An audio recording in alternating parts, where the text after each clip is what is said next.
All right, and welcome everybody to episode 5 of the RF Generation Collectorcast. As usual, I'm your host, Duke Togo, and joining me, as usual, is my co-host. Crabmaster 2000. Hey, Crabby, how you doing? Very well. Yeah, I know you've been hiding from me for a long time. Yeah, a little bit of scheduling conflict there, but we're all sorted out now. Yeah, well, it's good to have you back on board. Hopefully we'll get back on a regular schedule now, huh? That would be nice. Yeah, and joining us this week, we've got a special guest. I'll let him introduce himself. Hello everyone, this is Wild Bill 52 from the RF Gen forums and other forums as well. Yeah, I'm sure everybody probably knows Bill. He's kind of, even if you've not been to RF Gen, if you've listened to the previous episodes, he's kind of taken over the small scores thread for a little while. Yeah, he's got some competition this month, though. Oh, yeah, we're going to take Bill down. He's done this one. Yeah, I don't think there's definitely not anything this month that I can compare with. You know, a handful of people who are trying to take it. Yeah, we've got some nice competition this time. I also want to mention a little thing about how to find our show. We are also now on Stitcher Smart Radio, so you can go to Stitcher.com. They've got an app for iOS, Android. You can listen to the stuff on your PC or Mac, and you can subscribe to our show and get it through there. So if you're on the go, no worries about downloads or whatnot. You can get it right from Stitcher. As usual, you can also find us on Podomatic. We're at rfgenerationcollectorcast.podomatic.com. You can find the show on YouTube. You can search for Collectorcast or my channel. Username is DukeTogo74. And, of course, we are on iTunes.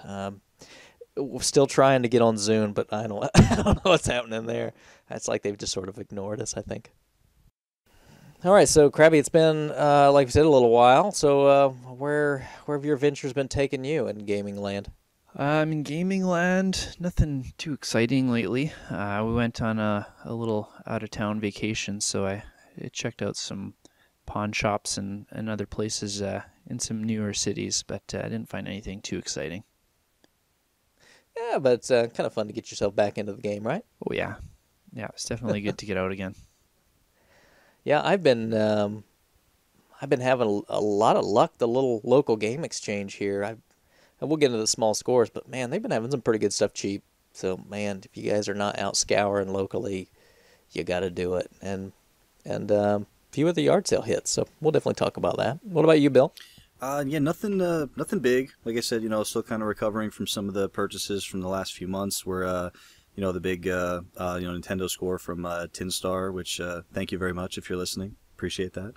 And yeah, just like maybe a piece or two here or there. I got the Intelligent Cube from Crabby just a couple days ago, and I really enjoy that game. Besides it being a cool piece in the collection, but yeah, it's been a little nutty. Like lots of family in town. My brother's wedding coming up, so I haven't really been out hunting very much. But tomorrow, looking at a couple of houses, potential living opportunities, and gonna hit as many yard sales that is on that route as I can. So, and also by the time people hear this, they'll see it on the forums. But my local store, just the owner is pretty tight with me, so he called me and told me that about 30 Nintendo Game & Watch systems came in. He said they're brand new, unused, so I might go down there and check those out too. Are you just gonna clean them out? You know what? Like He will give me decent prices, but I don't know. 30 Game & Watches, I can't imagine him giving those away for like $1.50 each or anything. So we'll see. I know Tin Star was pushing me to clean him out, so we'll see if he'll take an IOU on that one. I think you have a potential for profit. Yeah, so I'm always about profit. Totally. Oh, and there's one other thing that came in the mail today. It's I've got a handful of Super Nintendo carts that just kind of sit on my desk, and every once in a while, when I'm bored, I'll search like eBay or any number of different sites for boxes or manuals to complete those. Kind of like I work on like doing like an orphan or two every couple of weeks. So I just happened to do a search for NHLPA Hockey 93, and someone was selling the box by itself for $5 or best offer on eBay. So I offered $1. And they accepted it, so I got a boxed NHLPA Hockey 93 now. Oh, you got the sickness. Yeah, that's probably the definition of a small score. I can't imagine a smaller score than a sports game box. Hey, for $1, that's awesome. Yeah. Well, I feel a little outnumbered now. I got two cardboard guys on the show, so I saw your post in the forum there. You're hiding some of them at your place. I have a couple, but I kind of see them as one of these days, if I need to, I will sell off the boxes in order to get more cards. Just keep my number on file, and oh, don't worry. I know who to go to when it comes to cardboard. You and Crabby and Rich sometimes has the sickness. So. Yeah, I had a couple of boxed 2600 games that I found on a lot in Craigslist, and he helped me in trying to find a buyer for them. But he was all set, so I'll find a home for him eventually. Yeah, I'm sorry. So was it like 6 copies of Combat or something? No, it was actually, I guess, towards the end of its life cycle, the 2600 games were re-released in 3-packs, and but it was like 3 individual box copies, kind of like in an outer shell type box. But the individual boxes, instead of wasting money reprinting the original art, they were all done in white boxes with just black text on them, no pictures. So it's they're pretty common games like slot racers and video checkers, but they're the rarer white box versions. But I threw them on Atari Age, $5 each, and I guess they're not rare enough to command any interest at that price. Yeah. So Yeah. we'll see. Way to keep it classy, Atari. just go with the most generic box possible. Exactly. Yeah. Yeah. Okay. Atari, it just seems to be really cold here lately. I don't know, but just the market's not great. It's almost non-existent up here. Yeah, and I almost have to give them away. People, I've had Atari games sitting in my sale thread for an eternity. I sold a few the other day, and I was like, thank God they're not here anymore. So if anybody listening is really eager to find a few Atari carts, look me up. I'll be happy to make a deal with you. Well, good. I wanted to take this moment to also chime in on something that's a little timely. So when everybody listens to this, it'll still apply, and that's the Cheetah Men 2 Kickstarter, which, man, has really garnered kind of a lot of attention, which I'm sure, obviously is the point. But what do you guys think of the Cheetah Men 2 Kickstarter? So honestly, I mean, being a I think I mentioned this in the thread that you posted, was that being not as familiar and as being an expert on licensed games, I actually had to do a little bit of. I've heard of Cheetah Men 2. I know Shadow had posted this cool story about how he got his copy at a local store, and he created that relationship with the owner where they help each other out. But I didn't really know the whole backstory, so I kind of did a little bit of research and was like, oh, this is kind of cool.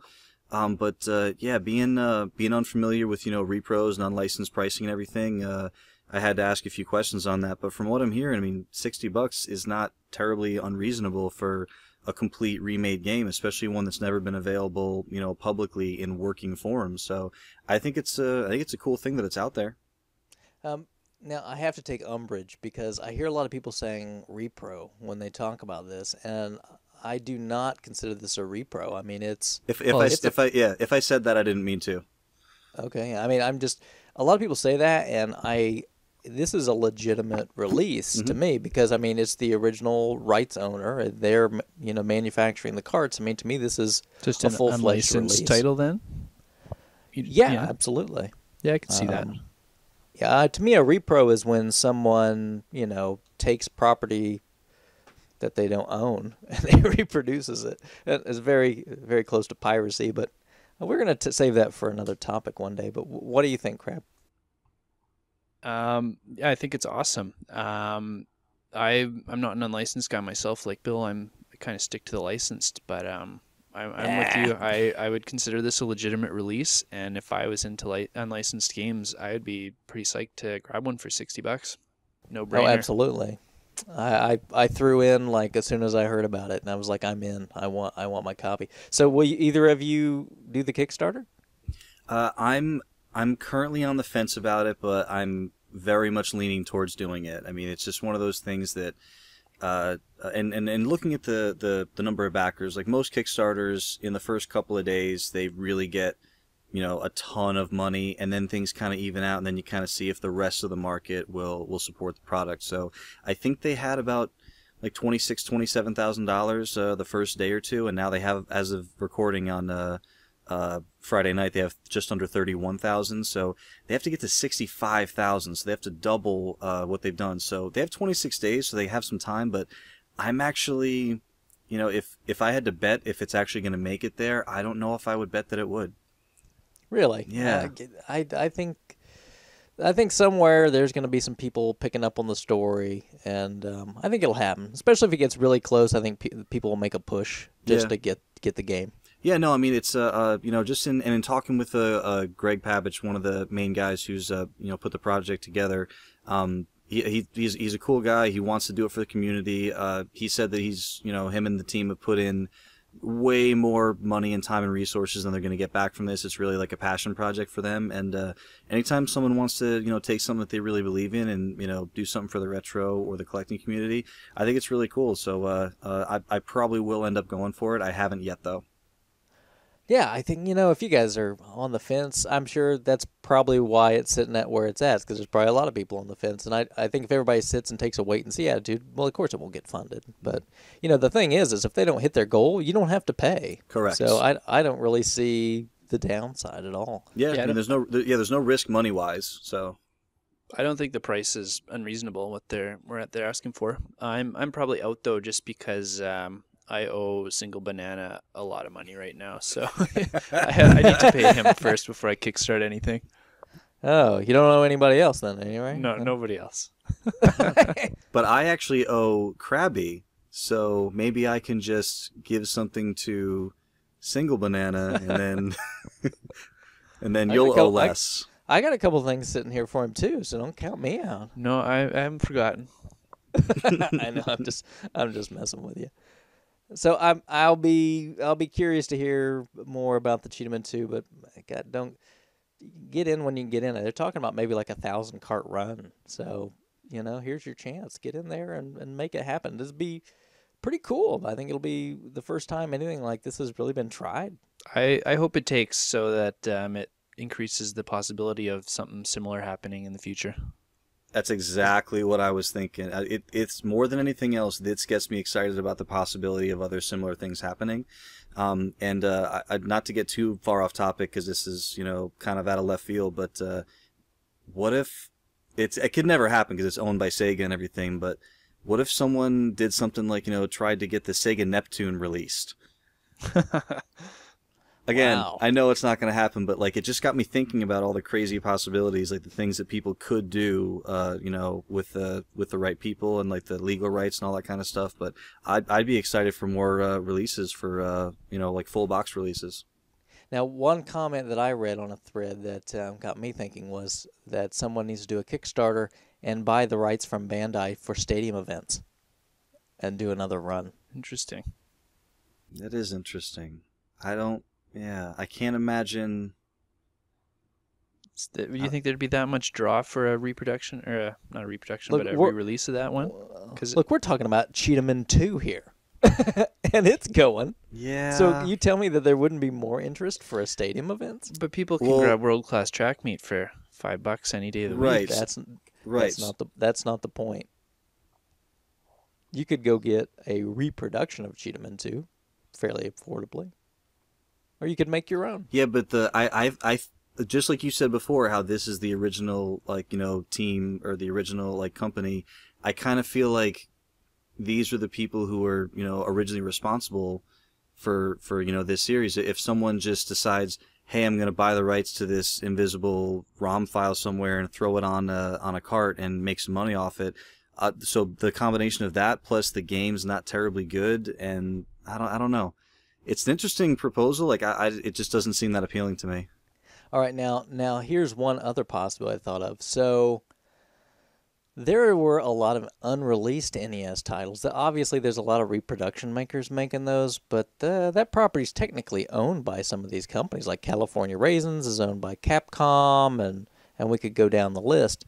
So do you think that maybe Capcom could say, hey, there's no risk involved if we do a Kickstarter. Let's officially release California Raisins. Yes, that's what I was thinking. And then again, not to sidetrack it to my crazy Sega Neptune idea, but the thought in my head was, if Sega themselves decided, hey, like, what would it, they'd have their finance guys figure out what would it cost us to produce these in, this number of batch run. Okay, there's zero risk in putting a Kickstarter up and saying, okay, if we hit this amount, we'll do this. So same thing for other companies. Like if Capcom, and, of all the companies who don't mind throwing out games that they've already released before for more money, it's Capcom.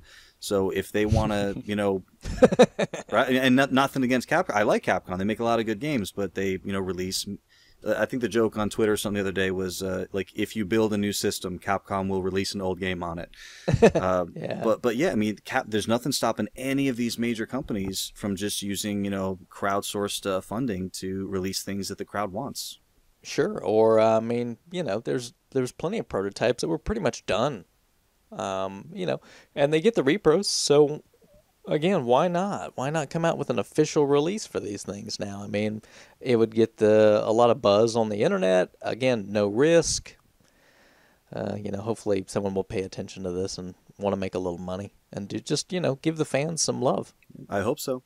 Yeah, it's exciting. I'm looking forward to seeing where it goes. Yeah, cool stuff. All right, well, we'll get on with the show.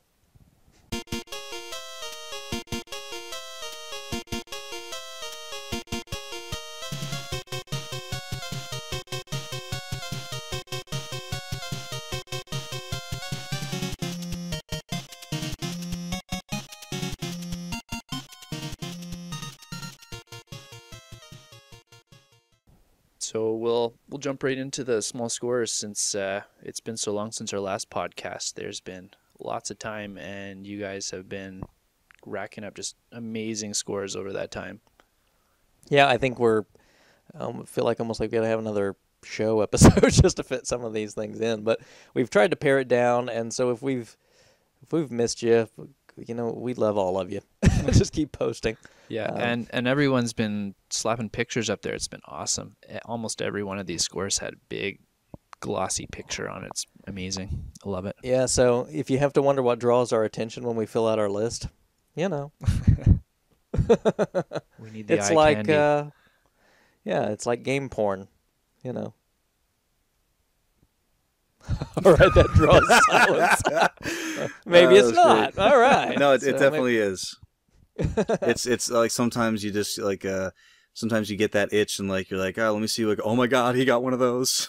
Yeah, it's Yeah, exciting no. to see what other people got for some reason. Yeah, and then you're like, son of a, why don't I ever find that? Yeah. And then hopefully people say the same thing when you find stuff. So it all, it's all cyclical. Yeah. So starting off here, looks like the man of the show is fairly newcomer Robot Cowhand, huh? Yeah, he took it away for sure. I don't think anyone came close to touching him this month. Yeah. So, he started off with like a crazy yard sale binge. Yeah, he said he really loved your yard sale map website you mentioned earlier, and he's been raking things in with it like crazy. Yeah, you should really hook me up for that tip. I think just to throw some free stuff my way. Come on, man, help a brother out. What all? So what all the stuff you get there? You got some GameCube stuff. Yeah, and the one lot he got like a GameCube and a Genesis and a few decent games for each. He's been pulling in like awesome looking Genesis stuff the whole month, just randomly it looks like. Yeah, he's a big Sega guy, and really, I think he's looking to do a full set of box stuff. So it looks like he's really on the way. Yeah, awesome progress this month. He picked up the Commodore 64 lot. The Commodore 64. I remember, being a kid, I had an aunt that had one, and I just thought it was a computer. I didn't realize we were playing on this, whole like a system by itself. So I've never seen one of these things out, but I'd love to pick one up eventually. And he's like to have the games, boxes and manuals, paperwork, all that stuff. That's really cool to find it like that. Because I think most Commodore 64 games, you just end up finding like a case of loose floppy disks. Oh yeah, I mean they made some cart games, but a lot of the stuff is just people have copied floppies. And that's all you end up with. You're lucky if you end up with some official software, or if the discs even work anymore. Right. I've got a Commodore 64 set up, and I've got a lot of memories. Boy, I really love the 64. It introduced me to a lot, but I'm sure one of these days we'll do a show where we talk more about some older computers when we get there. So it was pretty cool stuff. He also ended up with a neighbor gave him some pretty amazing items. I was a little bit jealous. Free Action 52 and Godzilla 2 for the NES. Amazing. Yeah, come on. What?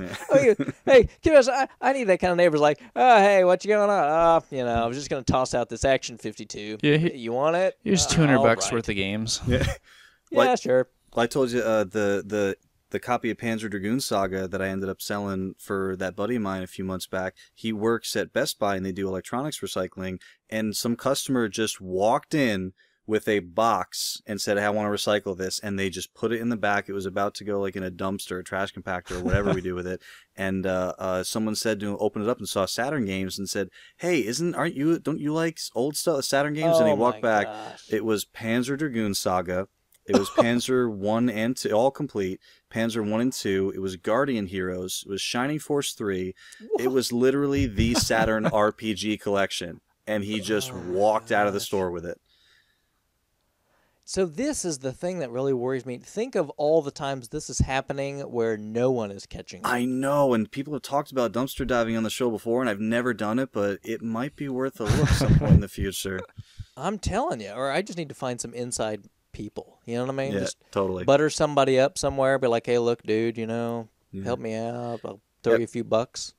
I know Robot Cowhand definitely has a lot of great scores. I'm really liking what the Gru picked up, though. I gotta tell you, that huge Game Boy Advance, PlayStation, GameCube lot. It is Goth Club. His local Goth Club. That was just $85, and everything's like nice. I mean, there's some greatest hits titles in there, but still, like Xenogears, a Black Label Final Fantasy VII, Metal Gear. Like how many Zelda games for the Game Boy Advance? Both Metroids are in there. Like that's a great pickup. Yeah, that's probably my favorite of the month. And all the GameCube stuff you got too. You got like all the Resident Evils, the Metroids, most of the Zeldas. Yep. Now, see, the thing I really thought was really cool was the Super Nintendo copier, that he ended up with. But then again, I like the little more obscure stuff. But that's pretty cool. Yeah. He also picked up some hard to find N64 games, right? Yeah, Snowboard Kids 2, Bomberman Second Attack. Those aren't easy games to track down. Yeah, again, I'm not the biggest N64 guy, but I know to watch out for those games when I'm out and about. So, man. Speaking of the Gru still, what'd you guys think of the Double Pro Fighter that he picked up? I thought that was pretty neat.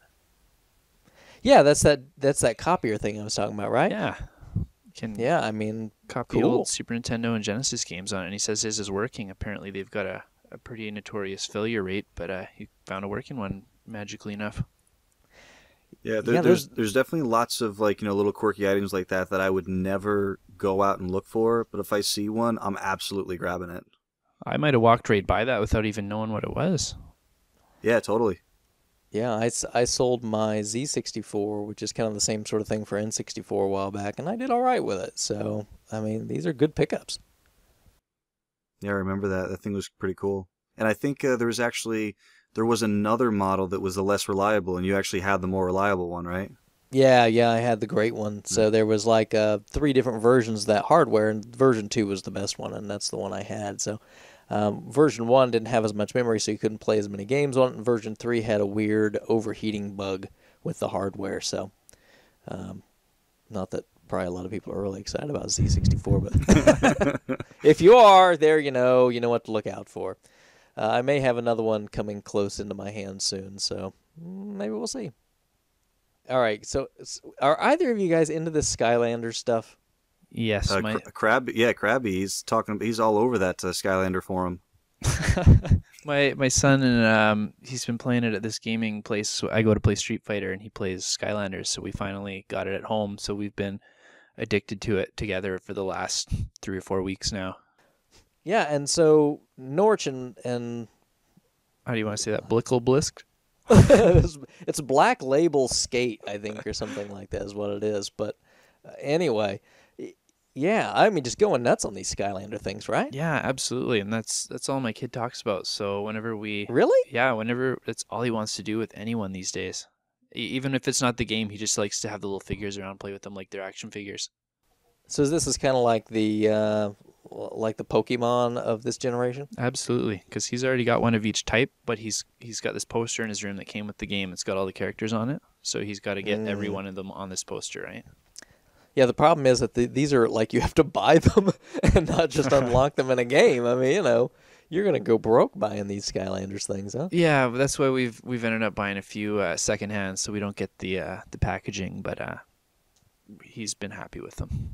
I see. So I always have to ask when you buy these things for your kids, who owns them? Are they technically part of your collection, or are they starting his own? The Skylanders, most of them I'm gonna give to him. He's actually saved up a little bit of money for them, and he sold a couple things around the house that he doesn't play with anymore to pay for them. So I can't take those for my collection. Oh, okay, there you go. So maybe you have to get duplicates someday, huh? Yeah, but that's pricey, man. I would love to, but wait 10 years, nobody will care anymore, and you'll find tons of them at yard sales. let's hope. Yeah, that'll be the deal. So, moving on then, Sensei Man from Famicom World, he got some really nice complete in box, some Namco games. Yeah. I know neither of you have that sickness yet, but man, I love me some Famicom stuff. And those were beautiful. I mean, just really crisp and nice. Like you said, I'm not really into collecting them, but those pictures he posted, they look awesome.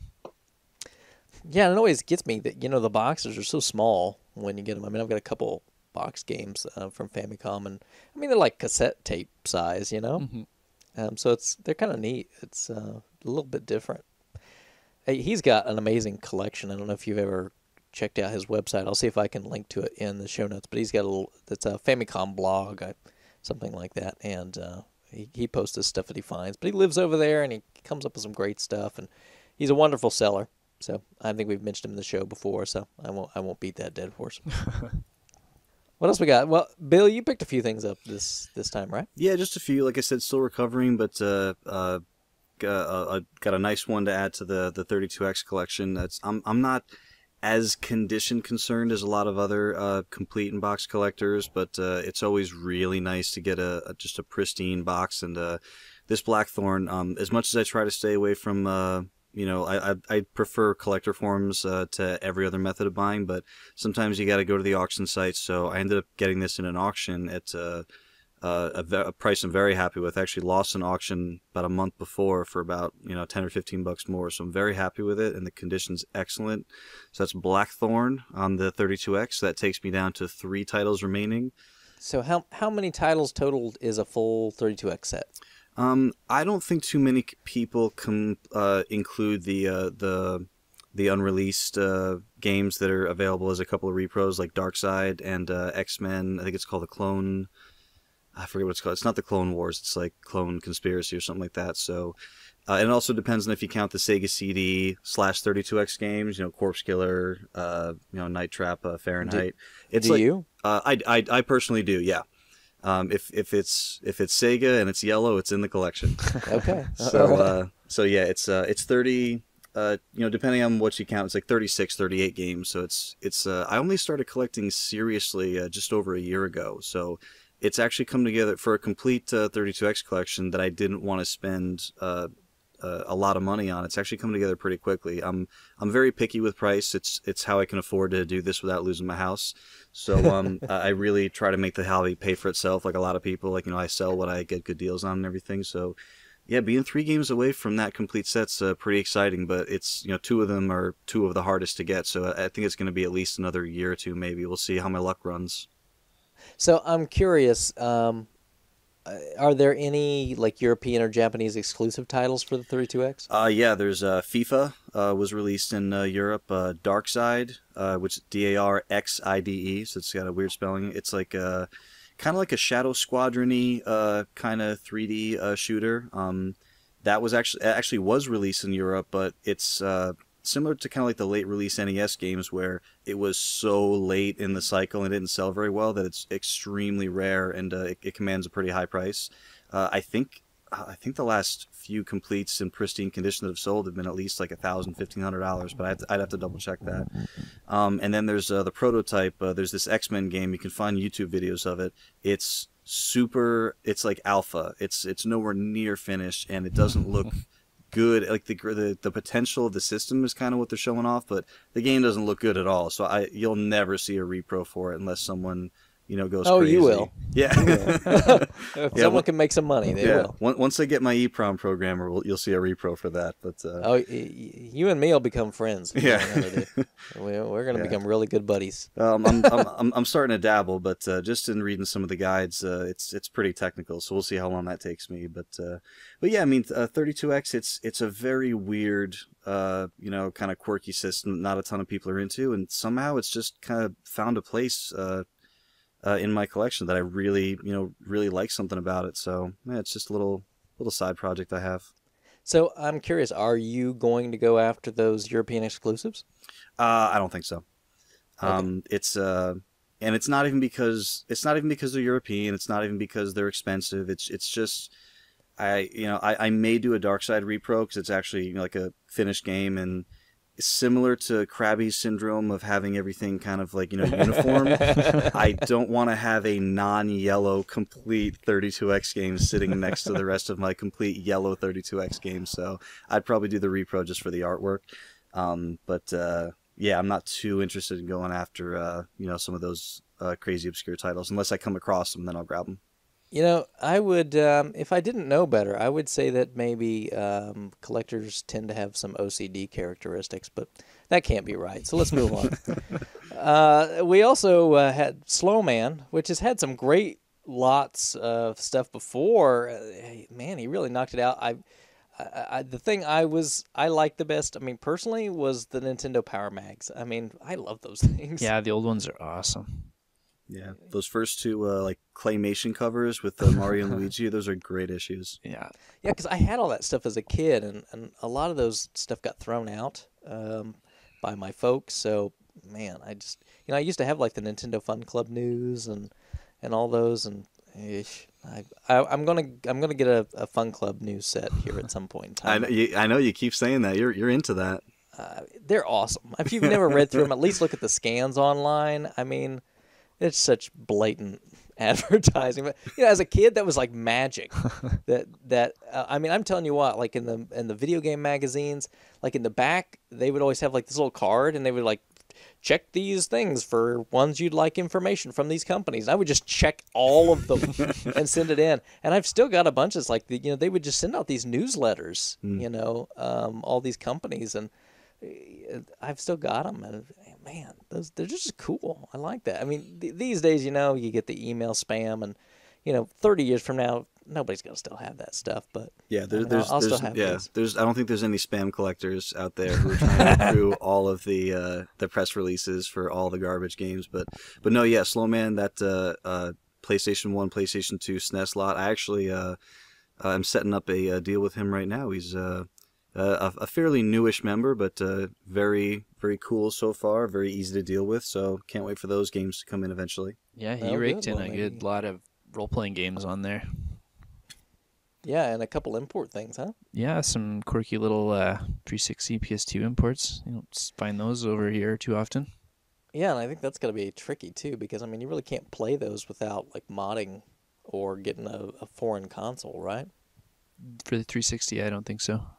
Yeah, it's no fun. I think there's some games that do work that way, but I think most of them don't. Oh, yeah, and Shadow definitely got himself a wonderful pick this time around. I mean, not a big lot, but a $5 copy of Conan. Yeah, that was the gem in there that I thought too. Yeah, I mean, that was one of the latter ones for me to pick up, and $5, man, come on. Yeah, I still need that one. Yeah, it's terrible. But that doesn't matter. The cover art's cool. It's amazing how redeeming that can be. Oh yeah. The cover art? Oh gosh, cover art is, I mean, when the game is great, it's cool and everything, but cover art is so I don't even know. I don't know if it's because of, when you're a kid and you remember it, or if it's because of, like whatever the reason is, but I I think I've spent as much time looking at my collection as playing it. I really just love grabbing, like a random game, and like I'll just stare at the cover for a few minutes. My wife's like, "What are you doing?" I'm like, "I'm just enjoying it." It's just cool, and especially bad cover art, which is a whole other topic, like Mega Man and Trojan, and Iron there's Sword. a bunch of them, but yeah. Phalanx. Oh gosh, Oh, yeah. cover art is so great. Yeah, I'm like, what the? This is like some old dude with a banjo. What on earth is this? And it's not one of the worst of all time, but next time you look at the Adventures of Bayou Billy, take note that Billy does not have a neck. It is a head pasted onto a collarbone. And just look at it next time you see it. Oh, well, it's used the Adventure of Bayou Billy. Oh my goodness. It's such a. I wish that game wasn't such a pain. I've got the Famicom version. It's easier. Yeah, I've heard that about that game. I also really want to find the Famicom version of Ninja Gaiden 3 because it's much easier, and maybe I could actually beat it. You just need a little practice. Oh no, that game has destroyed me my whole life. Beat the other two, that one, forget it. I just don't have that much patience. So it looks like Reg McKnight also picked him up something he had been kind of hunting around for. So what did he grab? Yeah, he had a blog post up. He was looking for a 5200, Atari 5200, and it looks like he got himself a nice little starter lot there to get him going. Yeah, I got like the trackball and a few games to go along with it. And I think he's missing like part of the cover, it looks like. There's like the little spot that holds the controllers. And it seems like it's missing. But he got the 2-port version, which is the good one. It's not the one with the crazy power supply issues, but and Beam Rider. Beam Rider's really pretty good. That's a fun one. Yeah, I've got that on my television. It's awesome. The trackball accessory it really does come in handy. It's really pretty nice. For the 5200 is pretty well made, opposed to like the regular controllers. But Just as a funny side note here, you got on that post with Red McKnight. If you look in his signature, there's Bayou Billy with no neck. It's everything's cyclical. It all comes back around. Yep. Speaking of Atari, Ghost Soldier picked up a whole bunch of cheap Atari games, but there was a few real gems in there, like $20 to $50 games.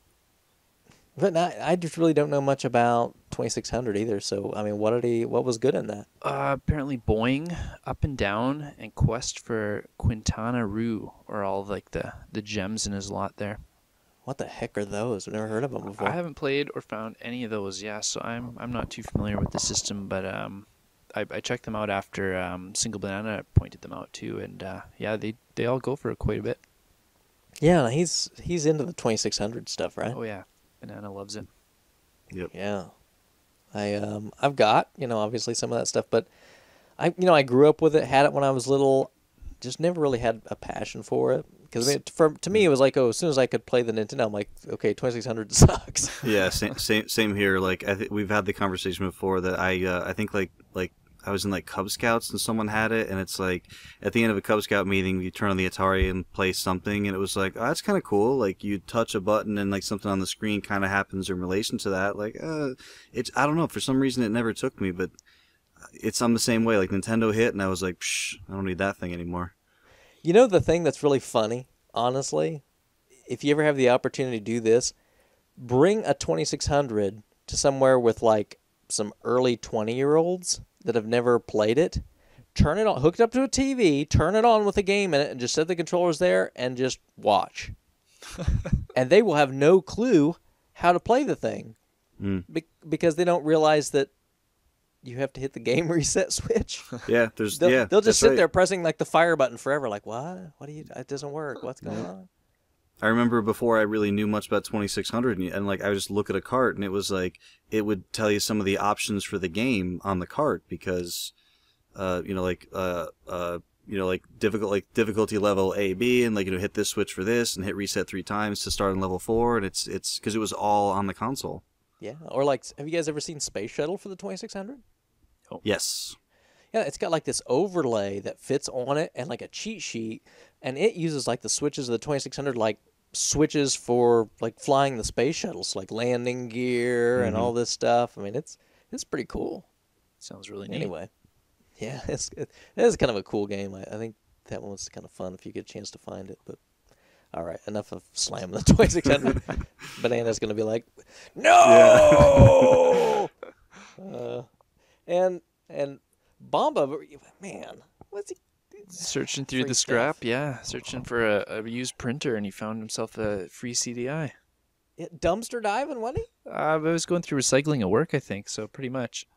Gosh, oh my. Yeah, when I read that, I thought immediately of like my buddy who got the Saturn stuff at work, and I was like, could Bomba work at a Best Buy? And is this where we all should have a friend in the warehouse? Yeah, like maybe I need like a part-time job or something. Yeah. I don't know, it must pay out, but the thing looked like it was brand new. Yeah, it looks very good. It had the sticker on the front and everything. Yeah, I mean, it didn't have a controller or anything, which the controllers are not cheap. If you actually look for the game pads, I mean, they had like that really junky like one-hand controller, and that thing's a piece of trash. Yeah. But the actual game pad, those are expensive. They're hard to come by. Yeah, same thing with 32. Sorry, not 32X. Same thing with 3DO controllers. I can't seem to find 3DO controllers for less than like $25, $30 around here. Yeah, I've been looking for a second one forever, too. I can't find a decent one either. Yeah, I've got 2 of the originals. I'd like to find a 6-button. Yeah. Yeah, that would be For nice, for, too. for what, Super Street Fighter?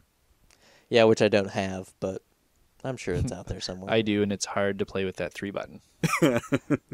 Is it kind of like when you had to play Street Fighter on the Sega with the 3-button thing, where you had to hit the button to switch between punches and kicks? Yeah, like Yeah. Mortal Kombat with the Genesis 3 button or whatever, and it was like, just hold on to that.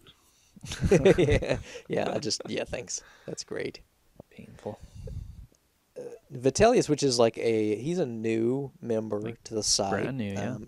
Yeah, he's in the Netherlands, I believe, and found some games, but he found like a really nice, complete Beauty and the Beast for the NES, that is not a cheap game. That's kind of hard to find. I really talked to him a lot to try to get it from him. I really tried very hard. Now what region was the game from? It's PAL. Okay. So I think Beauty and the Beast came out like in the UK and Germany and I want to say another country. Okay. So I think the one he had was a German version, but that's just like the title is in German. The game is in English, I believe. Now, with all the other Disney tie-ins, I'm surprised that one didn't make it over here. Yeah, it was just too late. Too late in the system's life, I think, to really make it, because we got Little Mermaid, but we didn't get Aladdin, we didn't get Beauty and the Beast, we didn't get Lion King. So he's gonna look out for me for some other stuff. He had to throw that one on eBay. He said because he needed some money for school books.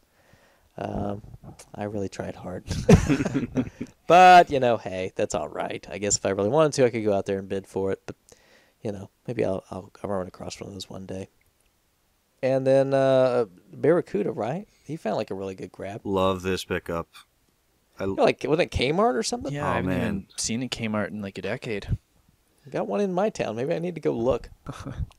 Yeah, I've actually heard same thing. I don't have one really close to me, but I have a buddy who's got like 2 or 3 of them near him, and he goes there all the time. And he says he doesn't always find things, but he said their clearance bin, he said it's great. Like a lot of other companies, like Best Buy's, GameStop's, like they won't mark things down to next to nothing. They'll ship it either back to their distribution center. They'll sell them to like other parties or whatever. I guess Kmart doesn't do that. They just mark stuff down until it goes.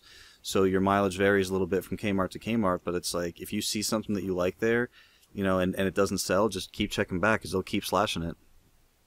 Yeah, well, we didn't mention what it was. I mean, it was just a brand new copy of Metroid Prime Trilogy. And I made the comment that I was working retail when this came out, and I was really surprised at how quickly they stopped making these. Like they came out, and I don't think it was much more than a few weeks later that I checked the system and it said discontinued. And then I looked on Amazon and you couldn't buy it anymore. And as it turns out, they were actually really pretty limited.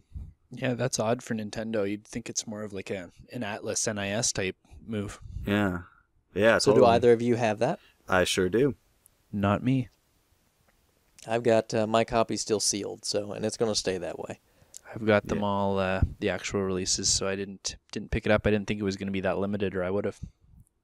I'm telling you, I mean, there's not too many games I can think of that were, originally released on the controller and were re-released on motion controls that are better on motion controls. But I got to tell you, I played through Metroid Prime 1 with the Wiimote and the nunchuck, and I mean, it's not that the original way is bad, but it's so great with motion. And a lot of games that do first person with the Wiimote and Nunchuck don't do a very good job of it. Like when you scroll to the edge of the screen, like the view doesn't move over. You have to combine that with an analog stick. But when everything is just, I felt like it controlled beautifully, and I really loved it the way they did with the motion controls. So yeah, I did open my copy because I wasn't sealed, whatever. I'll open it and play it.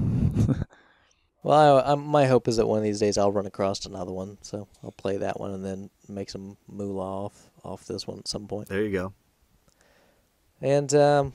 And Crabby, you finally got back in the game this month. Yeah, I got a few things, nothing big, but other than the few Skylanders my son and I picked up, I grabbed that Intelligent Cube that went to Bill. Grabbed Race America while I was on my vacation. Great game. Just before I left, too, I picked up a big box of Xbox OXM magazines. Like 72 issues. Half of them had their demo discs still. I found that really strange because you're just not an Xbox guy. No, it's probably my least favorite. I'd rather play the 2600 than the Xbox. But I don't know. Hey, man. Kaboom at least is a good game. Yeah, the price was $50 for like 72 books plus the discs. Plus he had a bunch of guides he threw in. So I got like half a dozen guides and a few old EGMs he had laying around the house. So it wasn't bad. And I'm curious to read through them. I've never touched the magazine at all.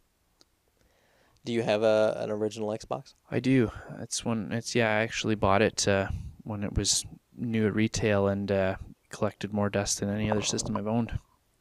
There were a few gems, but yeah, it was not a lot. I really want someone to re-release Twisted System from the Fusion Frenzy disc as its own game on Xbox Live. I'll pay $5 for it. Just let me jump and duck around a spiraling platform, and I'll do it for hours. Never played it. I have no idea what you're talking about. Yeah, if you can Fusion Frenzy, it's a fairly common Xbox game, but it was a collection of mini games, most of which were terrible. Kind of like Action 52, now that we think about it. But yeah, there was gold, this man. one game called Twisted System. And it's very simple. It's just 4 players, and they're all running automatically around like a pillar. And there's either like a thing that you have to duck under, or a thing you have to jump over in alternating random patterns. And it just keeps getting faster and faster. And then if you miss one of them, you kind of hear this like bong, and like it moves you back. And if you get hit too many times, then you're out. But the cool thing is, at first, everyone is jumping and ducking together, so it's easy. But then as soon as 1 or 2 people like get knocked off, now you're all on different like areas. So it's just a great silly little game that we spent way too much time playing. But it sounds like something that could have been done like on the NES. Oh, it definitely could have been. This sounds like Connected Ventures, kind of. It's maybe I'm not explaining it very well, but trust me, it's very fun. Are you trying to say it's better than Connected Ventures? I don't know a lot of things that aren't better than Connected Ventures. Look, man, you can get gamer score in that. I used to care so much about Gamerscore, and it's not that a lot of people hate on achievements. Like, I don't hate on them, but like it just doesn't mean as much to me as it used to. So I used to check the whole achievement score. I was on the websites every day. I had like checklists of what achievements I didn't have, and just somehow that sickness did leave me. I don't know what the cure was, but like it just went away. It was cardboard. Cardboard's the cure. Cardboard replaced it. Dun dun dun. Well, I had my share of a pretty good month. Oh yeah, this month.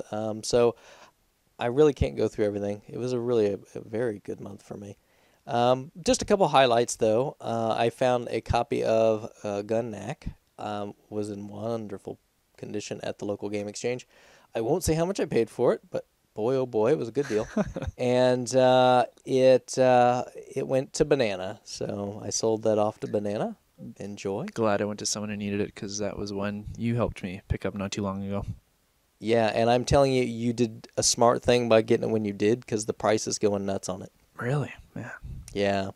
Yeah. I won't just divulge anything, but you can just do your own lookups. It's not real cheap, and it seems to be climbing. So, I also picked up a copy of Street Cop for you, Crabby. Thank you. It's one less Power Pad game I need now. Yeah, it was. I got the same day I picked up Gun Knack. It was pretty cheap, so wonderful. Crystal Mines I also got, which went in my sale pile along with a copy of Gargoyles Quest 2. They were both pretty good shape, so I'll help some other people along. I've already got those, so I just put it into the sale pile. I grabbed at a yard sale a GBSP, a pink one, because pink's my color. What can I say? But there was that with a couple games. I paid $5. I think I sold it like the next day on my sale thread. I think my favorite thing from that yard sale though is I got this little like keychain game, a Nintendo game. It looks kind of like a Game Boy, and it's Mario's Cement Factory. It's like a little LCD game. It was in like a free box, so I grabbed it. Pretty cool. I like it. It's in our database, it's only listed as a European release. I'm gonna doubt that this little kid got it from Europe, so it must have came out here too. But it's kind of a cool little LCD game, and it was free. I got a new homebrew, Dragon Feet. I know you guys probably aren't into that at all, but I really like new NES games, and so I got a hold of that one. There was only, I think, 50 copies put out, so I got one of those. Isn't Dragon Feet pretty much Skylanders? No, I don't know anything about Skylanders, but I thought it was like the same game. I don't know anything about Skylanders. Dragon Feet is an NES game. Oh. And you're a dragon, and you walk from left to right and avoid getting killed and kill things. Sold. And eat it. Sold. Yep, I want it. You're going to have to pay through the nose to get it now because all the copies sold out. Oh. You guys got to watch out for these things. When they go, and they're not going to come back again. So there's already people on Nintendo Age posting bounties trying to find a copy. Yeah, so. the second those homebrews are gone, they like quadruple in price overnight. Yeah, you gotta be there at the beginning, or you're in trouble for them. That copy of Godzilla 2. Is that the one Cowhand found? That Cowhand found. I did a deal for him. That's coming to me. Should be getting that pretty soon. But the Canadian Express is pretty slow. Oh, to bring things here. Yes, it is. So that's on the way. I got a couple things from Bickman in his great going out of business sale. What is up with that? What's the deal with people getting out? I don't know. He says he's getting out, and then he's posted more in the Small Squares thread than I've seen him in the last 6 months. I think, a lot of us kind of commented on it, and I think he kind of decided to maybe restructure. Which is cool, yeah. I think that's a good idea. And worked out great for me because I got like the Konami laser scope That's awesome. off of him. That thing is really cool. Yeah, I missed out on that. That's cool. There's nothing that says dork more than sticking that on your head. Those of you that might have seen like the Angry Video Game Nerd episode with accessories, he uses that one on it and learns that you can make it shoot not by just saying fire, but other letter words that start with F.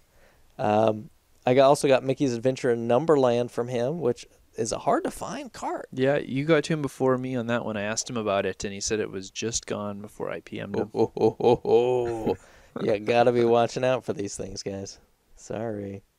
But if I found another copy, hey, I know who to send them off to. Absolutely. So, all in all, I'm like under 20 titles to go, licensed and unlicensed. I'm under 20. It's impressive. So, yeah, woohoo for me.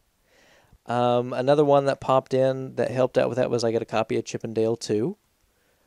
I did have to go to the evil eBay for that one, but it wasn't too bad price-wise. It was a make offer, so not too shabby. I picked up a Nomad off Craigslist. I've already got a Nomad, so it was a good enough deal. I just decided to put it up for sale. So if anybody's looking for a Nomad, it's got the battery case. It's in good shape. Runs great. Now, you mentioned you have trouble selling Sega stuff locally. Does that include Nomads? Yeah. That includes Nomads too? Oh, okay, yeah. Because, yeah, I mean, same thing around here, like Genesis and Saturn stuff does not, like, I'll put a Saturn up with a bunch of games for $20. It'll sit there for weeks. But Nomads seem to go very quickly around here. Yeah, this one was on Craigslist, and it was on there for a few days. And I just kind of went, I'll see what he wants for it. And he still had it. So, if anybody's looking for a Nomad, though, it's in great shape. And you don't ever find them with that little battery cover or that little battery pack thing on the back. It's always missing. Yeah. So that's, if anybody's looking for one, there you go. At the pawn shop, I always find like really good. I love my pawn shop, and I'm sure everybody's heard it a million times, but love my pawn shop. And Well, what they had was I was picking a few games up. It was all well and good, and then they had like this bag, this GameCube bag, and I asked them. I said because it was like sitting off to the side. So I said, "Is this for sale or what? Have you guys not put this out yet?" And she's like, "Here, let me check." And she's like, "Yeah, it's got a little tag on it here. See, it's for sale. It's a GameCube and one controller." Well, okay. So I'm kind of digging in the bag, just seeing what's in there, and there's a regular controller, and then there's like a Wavebird with a receiver. So I'm like, "Hey, I know you've got it listed with the price on it for two controllers. I mean, for one controller, but there's two in here. Would you sell the other one separately?" She's like, "What would you give me for it?" I'm like, $5? And she's sure, yeah. So got the Wavebird with the receiver, $5. Great shape. Didn't have one, so I'm really kind of happy to get one. Wavebirds are awesome. I actually picked up a receiver at one of my pawn shops in the hope that I find a cheap Wavebird missing it. Oh, there actually is one right now. Someone on Nintendo Age had one up for like $5. Ah! Better go check that out. Time for Crabby to hop on and do some in-show research. Yeah, I'll see if I can find it. I know I saw it like earlier today or yesterday. See, this is how it happens, guys, in real time. And the last thing that I think, to me, was one of the coolest things was this Enio. This I did a little blog post about it. I don't know if you guys read it. But it is a little expansion port board. Did either of you guys read that blog post I put in? You put the video up, right? Yeah, I did. You had the Famicom keyboard hooked up to your NES with BASIC running in it? Absolutely. Yeah, it was really cool. Yeah, so as you guys pretty know, nobody made anything ever for the expansion port on the NES. So, there's not even a connector you can get to fit it. They just never made one. And so this guy goes by the name Chicken. He took the time to design his own board and make his own custom connector and everything that fits into the expansion port on the bottom of the NES, and then he did a little breakout on it. So on this board, he's got a connector that comes off that you can use anything that would plug into the Japanese expansion port, so like extra controllers, Famicom keyboard, etc. And also like the 3D glasses, so you could use those. And it also has a board that will connect to like a separate little like CPU board he's designing that'll have like network play to go along with it. So he's still working on that. That's pretty cool. That would be really neat, yeah. You had a network play on that thing. That would be awesome. See, Crabby and you and me, we could play like Battletoads or something. There you go. Over the internet. And it also has like other spots too where you can get access to all the other outputs. So you've got audio in, video out, audio out. So if you wanted to solder a wire to it, it really has everything. It's really well made. It slots in and fits wonderfully. And you can see that in the video. And right now, he's got a few made up. He's selling them for $20 a piece plus shipping. It was like $5 for shipping. Lord knows how long he'll have these things. So I would say, if you guys are interested, I think it's really cool, worth picking up. It's probably something, unless it's really successful, I would imagine just be around pretty temporarily. And but he is working on a little board to go with it.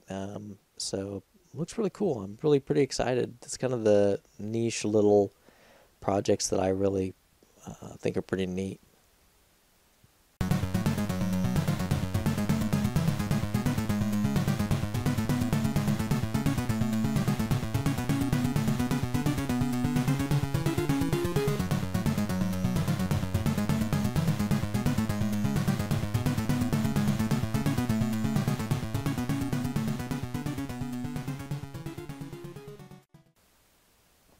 All right, so next we wanted to take a minute to talk to our special guest, Bill. And, kind of in the first episode, Crabby and I had a really good opportunity to mention a little bit about kind of our background, where we come from, collecting favorites, things of that nature. So I wanted to give Bill a little opportunity to share some things about himself so the rest of you RF Jenners out there and other listeners can find out a little bit more about him. So Bill, can you tell us a little bit about your gaming past, kind of where you started? Excuse me. Sure. Like I mentioned before, I've only been seriously collecting for just over a year now. Like most everyone who's really into the Nintendo kind of grew up with it. I was a about 5 years old when it came out. So I remember, it's like under the Christmas tree, like that's like, and the Nintendo 64 kid on YouTube that everyone's seen, like that was me with like the regular Nintendo. And it was just one of those things that it's like that. I'm sure that Christmas cemented gaming in the rest of my future, because for years we were into the Nintendo. Then you get a little bit older, like you kind of, lost focus on it for a little bit, but for the most part, always been into Nintendo. I had a little falling out with the Super Nintendo. My parents wouldn't buy it for us because it wasn't compatible with all the Nintendo games that they had purchased. So a couple years later, they did buy us a Genesis because, I guess that made sense to them. It was a different system. So because Sega does what Nintendo don't. Your parents just bought into the blast processing. They had to have. They saw that commercial where they compared how awesome and crazy fast Sonic is to how boring and slow Mario is. So yep. So and I tell you, like if I was ever a fanboy in my life, it was for Sega. And like every fanboy, most of those arguments were kind of baseless. It was just like, the thing I like is the best. Why can't you agree with me? So but that's probably where, like, I really enjoyed Genesis for a long time, and I was a fan of like the arcade type like, beat 'em ups and Shinobi and like a lot of those things. So, and I actually my gaming kind of evolved into I worked at Babbage's when I was in my teens, like, and in college, and kind of got into PC gaming a bit more. So really fell out of the console stuff for a while, and then after college, kind of enjoyed playing games, like retro games a little bit here and there, but really was mainly like a current gen guy. So, PS2, PS3, 360. And then I don't know what it was, about a year and a half ago, I was at a buddy's house, and he had this huge collection of 360 games, like over 100 games. I guess, huge for most people. And I remember asking him, like, do you play all these? Like, what do you do? And he's like, I got to a point where I didn't like trading them in anymore, because I really felt like I was getting ripped off, and it's more worth it to me just to have the games in a collection. And I started thinking, and I started remembering how much fun I had playing Nintendo when I was a kid, and how much I enjoyed the Genesis, and how I had people over at my house on $99.99 for the Dreamcast launch. And oh yeah, I just remember, it's like, man, like how did all this stuff kind of get pushed to the side for me? Because while I kind of was doing other things in my life. So I decided that I really, really wanted to have a retro gaming collection. I didn't, kind of see where I was today, but I just started off, like any new collector probably does. You start asking around, friends, family, hey, you got any Nintendo games lying around the house? Like I'll pay a few bucks for, like anything you want to get rid of. You start looking on Craigslist, you buy, $20-$30, you can probably find a system and a handful of games. And, I started out just enjoying revisiting those games that I grew up with, and it snowballs very quickly, as most people probably tell you. So you I really had to be careful, because I saw how not just addictive it was getting back into gaming, but just how addictive like the collection just starts growing, and you're really, I mean, it's sad, but like, every time I see someone kind of, getting out of the game, or saying, I'm selling a few games, help me pay my rent this month. I'm like, oh dude, come on. Yeah. I mean, you feel for people, but it's like, you really have to be responsible with it. So we set it up a while ago, where the only money that I can spend on games is money that I make from selling games. So if I spend too much money, and I get down to the point where there's not enough left to purchase new games, I have to sell something from the collection. So that's kind of been a motivator for me to make sure that I'm always on the lookout for deals, and I don't consider myself a reseller, because it's really just, going back into that same collecting pool, so. Yeah. So yeah, it's been a ton of fun. I love seeing the collection grow. I love setting up all the systems with my, 2 big system selectors. I love people coming over and saying, oh my God, I played this when I was 6 years old. Can we please play this? And it's like, yes, you can. It's right here. You can play it right now. Yeah. So, but yeah, and it's great. And you actually, you meet people doing it. You just being out, like, you become the guy who has like all the retro games. Then you end up, like, people are coming over, like you're making contacts for new collections and everything. So yeah, it's just been, like most collectors, I think what brings it back for most people is that you've been doing it all your life and you love games. So Well, good. Now, what particularly brought you over to RF Generation? The checklists. So did you just do a Google search and there you were? Or? That's all that's literally all I did. I was at the point where I was going to different tag sales and estate sales, on a weekly or biweekly basis. And I remember the very first time that I bought the same game twice. That never happens. And I got home and I was like, oh, how did I forget? So once the collection got to the point where I was like, okay, I need to be two things. I need to be more organized. I need to slow down, because if I didn't even realize I bought this game, I wasn't enjoying my collection at the proper pace. So I made it a rule to play every game that I acquire. If not like that day, at least soon. So I remember I really wanted a checklist for that had spots for the games, the manuals, and the boxes, because I was acquiring things at different rates once I started looking at boxes. So there was a handful of places that you could store your collection online. Like there's a piece of software called Collectors with a Z, which is pretty cool, but because everything is more awesome with a Z. It has to be, right? It's actually a European piece of software too, and so they must think that that's what we think. No, then it's not a Z at the end; it says Z. Yeah, or yeah, as in Canada as well, right? So yeah, I tried a couple things, and honestly, I just wanted to print out a checklist. And I also loved the option that by default it prints out with your collection entered on the checklist, and that was pretty much it. So the checklists were really what brought it in, and then I kind of lurked and lingered around the forums for a while before I really made any kind of regular comments or questions or anything.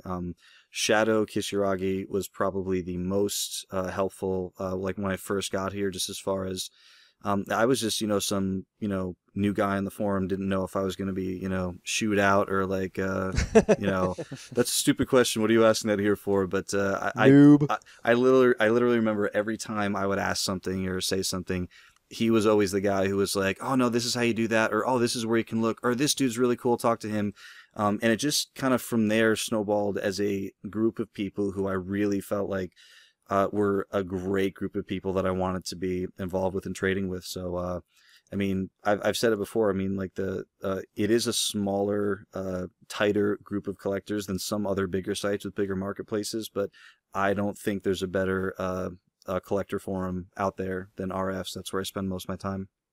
Yeah, I'd like to echo that. Shadow's awesome. He's helped me out on many occasions and even welcomed me into his home once, so I can't say enough good things about him either. Yeah, I was lucky enough to. I met him once. I was in Florida, and I ended up like contacting him like the week or two before, and I said, "Listen, I know it's last minute, but I've got this Sega Genesis rental case that you had expressed interest in, and I'm gonna be in your backyard in a few weeks. So what do you think?" And he was like, "Yup, I'll meet you at a mini mall." So we, like, just 2 seconds, like it's like, "Hey, how you doing?" Shake hands, swap things. Very nice to meet you. See you later. So hopefully we can meet for longer than that in the future. I'm actually gonna be in Florida in September, so we'll see. There you go. So you mentioned briefly that you've got somewhat of a focus for licensed NES stuff and 32X games. What about the rest of your collection? How does that fit into your goals? Yeah, I mean, NES is definitely the passion for me, I guess you could say. It's originally it was carts, and then like I grabbed a few complete games, and it's like they're kind of like a really cool piece in the collection, but not really a focus. But once I started acquiring more and more box games, then eventually it's all complete, and then it's really just, I don't know, something about it, like the design of the boxes, like the black box games, the silver box Konamis. Like I love all the different subsets and just the way the companies differ from each other. But yeah, besides NES and 32X, which I know is my quirky little thing, the rest of it's kind of a mishmash, and the only ones I'm really going for complete collections for right now are NES, which will probably take the rest of my life and probably not get finished, and 32X, which will get finished. It's really kind of games that I like or really, really want to have. So you have, there's like a half dozen, like Game Boy Advance complete games, like a dozen N64s. It kind of goes back to like what I was playing when I was growing up.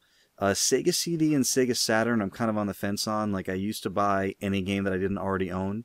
But I've kind of slowed down with those again since I wasn't really playing what I was buying, so just to kind of keep it focused.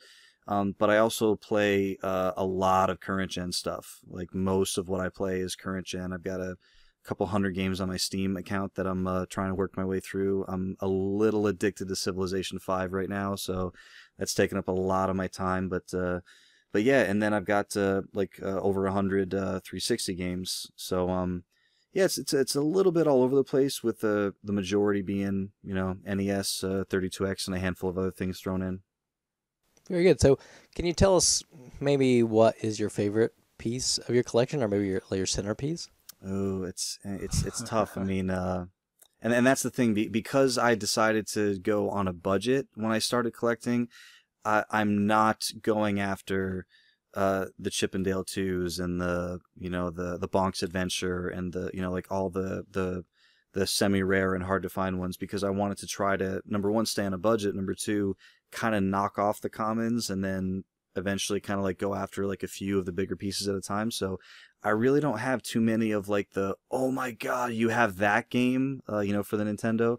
There's a few. I recently picked up a Romance of the Three Kingdoms 2, which again is not a super crazy title, but it's a little bit harder to find. Mega Man 1, I grabbed that for $5. I was very proud of picking that up complete. That's a good one. But yeah, when I look at the wall and I think what's my favorite thing, I don't know why it's not terribly rare or uncommon, but I love my Nintendo Deluxe Set box without the picture of the system on it. Oh, just the head, huh? Yeah, there's just something about that box. I look at it and I feel like Rob's looking back at me yeah.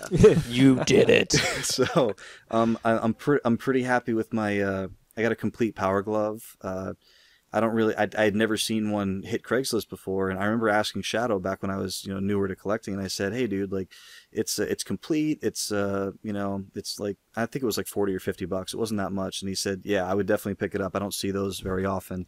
And it actually ended up being really cool, because when I got it home, the box was open already, but when you pull it out, everything was still twisty tied and plastic bagged, it had never been used. Awesome. So it was kind of cool and disappointing at the same time, because I kind of wanted to use it, but I don't ever go after sealed or unopened things, but when I get them, it's hard for me to bring myself to break that seal. The curse of the collector. Yeah.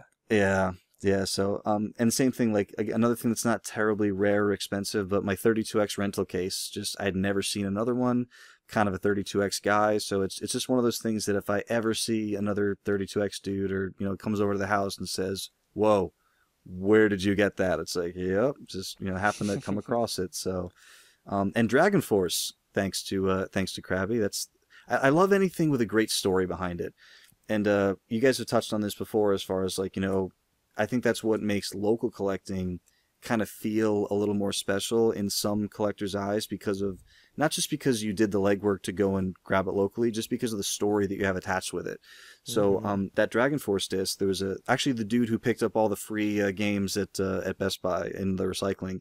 He had some ones that he'd already owned, and he called me and said, "Hey, I heard you're collecting. You want to buy these?" So he came over to the house, and he handed me a stack of Saturn games. On the bottom of the stack was what looked like a complete Dragon Force. So I didn't show my poker face, and I looked at the top game. Oh, okay, looks pretty good. Oh, Mortal Kombat for Sega CD. Oh, Dragon Force. I wonder what this looks like. So I kind of look at the back of it and look at the front. Working design. Oh, working designs. Who are they? I don't even know. This is probably whatever. So I open up the case, and so the instructions are in there. The rear artwork's in there. And then in the spot where the disc should be, there's a CDR, just like a blank CDR that he had written on with a Sharpie. "Ha ha, got you." So I opened it up, and I was like, "You totally got me. That was really good." And he laughed, and he's like, and I bought some other games from him, and he's like, "Hey, do you want to keep that Dragon Force case?" And I was like, "What are you asking for?" He's like, "Oh, you can just have it." I was like, "Oh, really?" He's like, "Yeah, I sold the disc years ago, and I just kept the case because I liked it."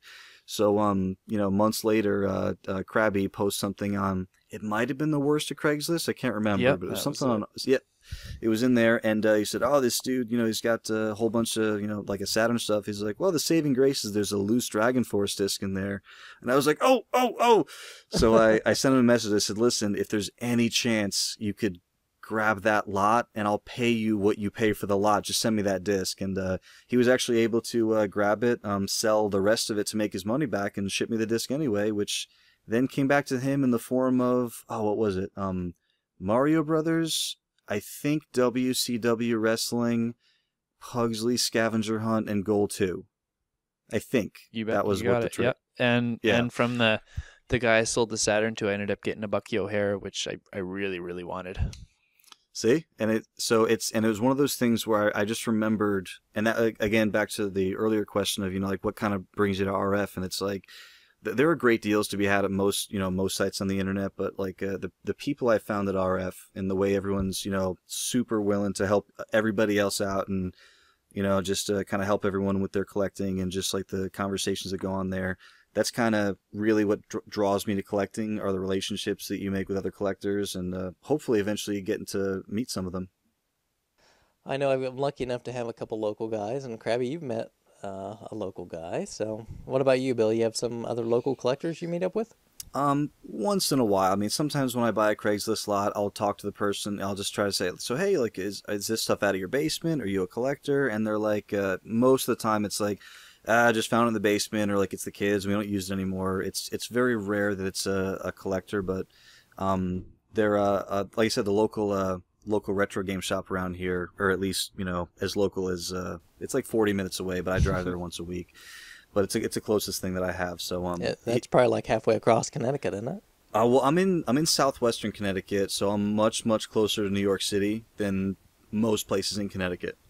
So it's like the very southwestern tip, like literally like 10 minutes away, and you're in New York State. So yeah, we have it's kind of a weird area, but because it's kind of like rural, like a suburb of like a lot of different cities, but not a lot of stuff right around us. So, but yeah, my local retro game shop, the guy who runs it, I've not had great luck with game shops, especially chains like Trading Games or whatever, but this he's a really cool guy. He actually came to my house when I was selling all the stuff for the video store that I used to work at a year ago. And just real cool dude. Like, he's real upfront with you. Like, listen, like I'm gonna resell this stuff, so I got to make money, but I want to give you like something fair. So he really does work with you. Like, I feel like most places I've been to before, like they almost just don't have any interest in the collector aspect. It's like all for the money. So it's really cool having a local. He's a local collector who just happens to run this awesome store. But yeah, I mean, I really would love to. Like Crabby was talking about off the air a little bit, like trying to set up some sort of meetup event, like like regularly, where you can have like a whole group of people get together and play some games. Yeah, I'm meeting up with a group like that tomorrow night. So I'll be hitting some retro games, some new stuff, Mm-hmm. and it's a lot of fun. Is that Nintendiana or something else? Yes, that's our local group, and it's a couple guys from Nintendo Age and some home brewers that some people might know. So John White, who's made that Assimilate, which we talked about before, and we might have Mimblers over there. It's if any of you are in the homebrew scene, but he did pretty much the first homebrew game, Garage Cart, and a couple of the folks. Hungry Moose from RF Gen might be there. So, if you had to tell anybody that maybe is listening to the show and is not a part of RF Gen, if you had any message you'd like to convey to them, what would that be? About the site? Yeah. Oh, okay. I think I've said it several different ways already, but the collecting, there's a different vibe, there's a different feel to every site. And I really feel like the more time you spend lurking at a site, or kind of like hanging out before you start really commenting, you can really kind of get a feel for the kind of experience that you're in for. Between I know you guys have mentioned a lot of sites before, but you got between Nintendo Age and Sega Age, Sega 16, Racket Boy, they all have a very different feel to them. And for me, community is it's the most important thing. Even it's right up there with like the quality of the games you're collecting, or the kind of deals or product or whatever it is you're getting. So there's nothing better than I mean, you can go someplace and you can get a really good deal on something like, oh, I paid $5 for this, and it's like, yeah, it's even if it's like a local collector story. So I went out to a Goodwill, I found all this great stuff for $5. I'm super happy right now, and you got a great deal, and everything's good. But there's something special about getting on with a group of people who all these people want to do is help you out, point you in the right direction. And no one's ever asking for anything in return. It just becomes a community where, like, you pick something up for somebody, you shoot it over to them, they grab something for you, they shoot it back over. It's just a really, really cool place, and I really, have not found a similar experience on any other site. As cool as a handful of the, individuals in the other sites are, I feel like that's the challenge of once the site gets bigger and bigger and bigger, you start getting a much wider, array of people, and not everyone sees eye to eye, which is fine. You just got to make sure that everyone keeps a level head and doesn't throw the, get the arguments out of control, which, happens everywhere sometimes, so you deal with it and you move on. But I just haven't found a more mature collecting environment, and I know there's going to be some people who, laugh at that and say, well, I don't know if I'd call myself mature, but it's the experience I've had. So I, honestly, before I was talking with you guys on just on Skype, and I was a big fan of the podcast. I've been a fan of the site for a long time, but that podcast hit, and I was listening to it. I have a pretty decent commute to work, so I ended up listening to each one of the first few shows multiple times, and it's just one of those things that I just when there's a really great game and you'll love it, and then when you're not playing it, you're thinking about it. I kind of feel like collecting is like that a little bit, where like it's just the collecting part of it is just fun, and then sometimes when you're not collecting, you're thinking about collecting. You're thinking about, oh, what am I gotta call that guy, and this guy's got this thing, and maybe I gotta check. Oh, we're going to Florida next 2 weeks. Okay, now we got to plan. Okay, what's in Florida? Where are the tag sales at? Where are the things at? And it's just like I ended up thinking about collecting, so it's okay. Let me throw the podcast back on. So I don't know. It's hard to pinpoint like one thing that I like about it. So I'm just going to stick with my the quality of the community there is better than I found anywhere else. Oh, good. Well, I don't think we could probably agree more. Well, thanks for taking the time for sitting down with us and doing this little interview, and we'll move on to the main topic. Sure. Hope I didn't bore anyone too much. Absolutely let them know if I did, because they will never have me on again.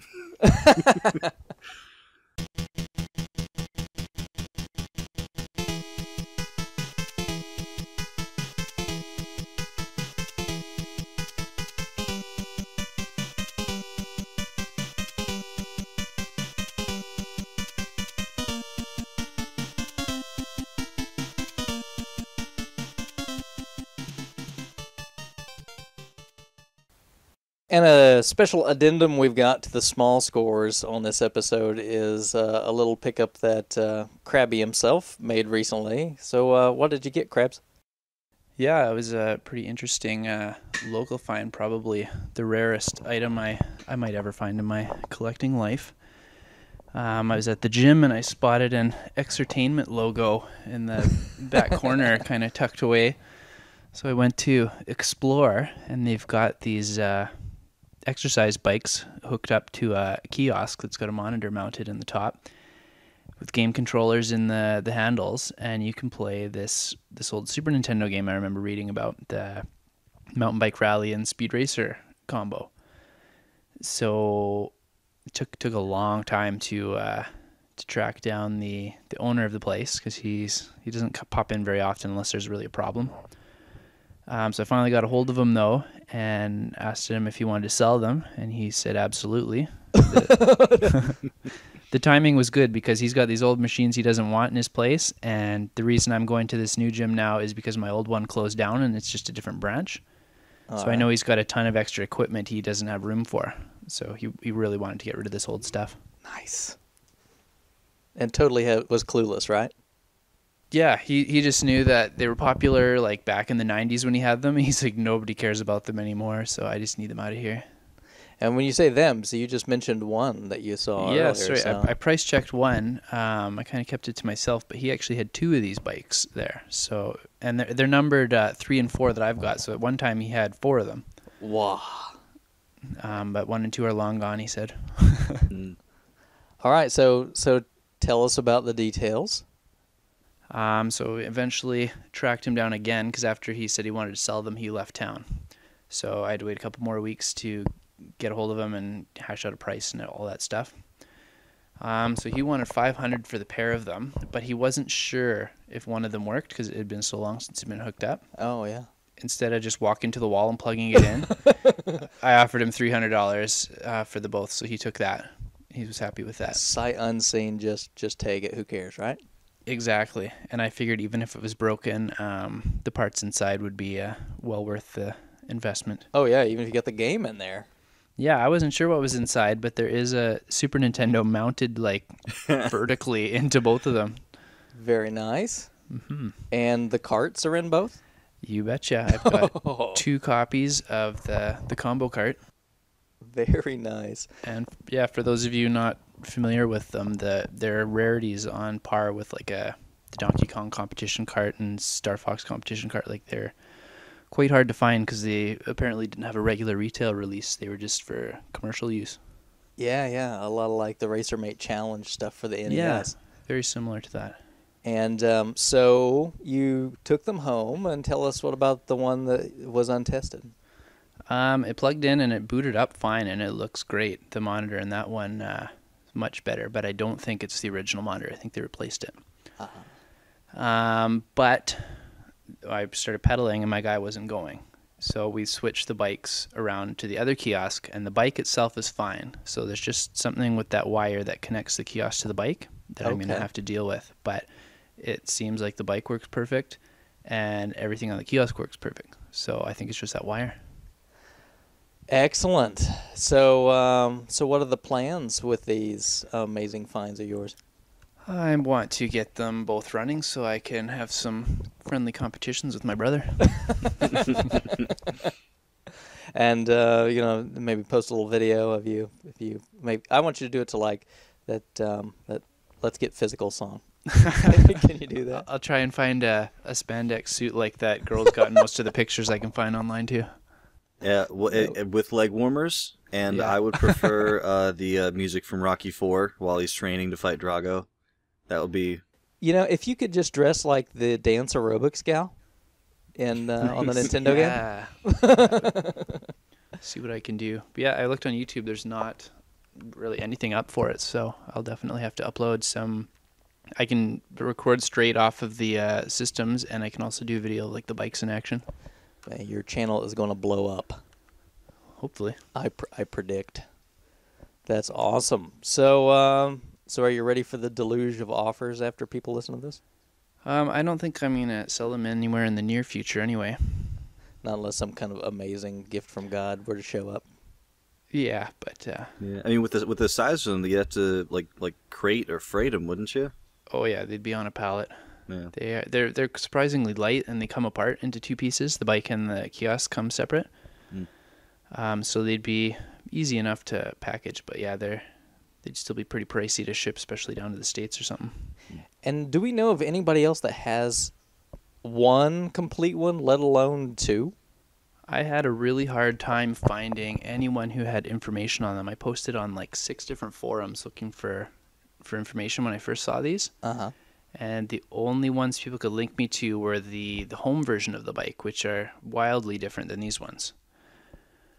So I'm not sure. I'll have to ask around. Maybe if I throw some pictures up there, it'll jog someone's memory, and I'll be able to chat with someone. Because I'd like to find someone else who has one to see if any parts have been replaced. Because like one bike's got different pedals than the other, so I want to know which one were the original pedals. Just little odds and ends like that. Did you ask the guy that ran it who he sold the other 2 to? Does he remember? He said they're scrapped. He said they stopped working and they went down to the junkyard like a decade ago. Wow. And I'm pretty sure if I didn't snap these up by a couple months from now, these ones might have gone there too. That's just crazy, huh? So if somebody, for those out there to tantalize them, if somebody were to have, let's say, like a gray Nintendo World Championship, they could swap you for one, right? Yeah, that might be a trade I'd be willing to go for. Might be. Because you've got all the other heavy hitters. What else do you need, right? Yeah, pretty much. Another cool thing I found out too was this is probably the only time that my area comes in handy for collecting, because the company that produced the game's out of Vancouver. Yeah. And I'm not anywhere close to Vancouver, but I'm in the same province. So I'm assuming that's how they ended up in here, because normally you don't find interesting stuff like this in Canada. Wow. So maybe you should try to track down like people from the company and see if there's like any excess material sitting around somewhere in a warehouse you could like cash in.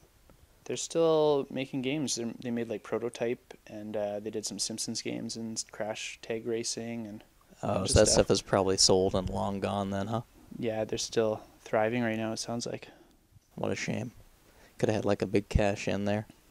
Yeah, but if anyone's in BC and Alberta areas, most gyms give you like a week trial. If you notice they have some older equipment in the window, you might want to go take a peek. That's right. Just I just want to say what kind of equipment. Do you have any really old equipment? Because I don't like this newfangled stuff. Hey, you get a free trial. Run in there for one day. If they don't have anything, they don't have anything. There's gonna be a rash of people like scoping out gyms in British Columbia. Now we need to redo our local hunting episode so I can add gyms to the collecting or hunting ground. You never know, right? Well, I mean that's really fantastic. I don't. You got some real luck going on with what you got. So more power to you, man. I'm really glad you found those. Thank you. I'm still pretty excited about it. Can't wait to post a bunch of pictures and videos and see what everyone else has to say. Oh yeah, I just want to see you get physical. What I want you to do, just to make everyone horribly jealous, is I want you to do the bike and like do all that, and then just hop immediately over and play some stadium events right next to it. Have the power pad all ready to go. That's right. And they could only get better if you could then just jump over into a chair and start playing Nintendo World Championship. People would hate you, I think. See what I can do. On with the show.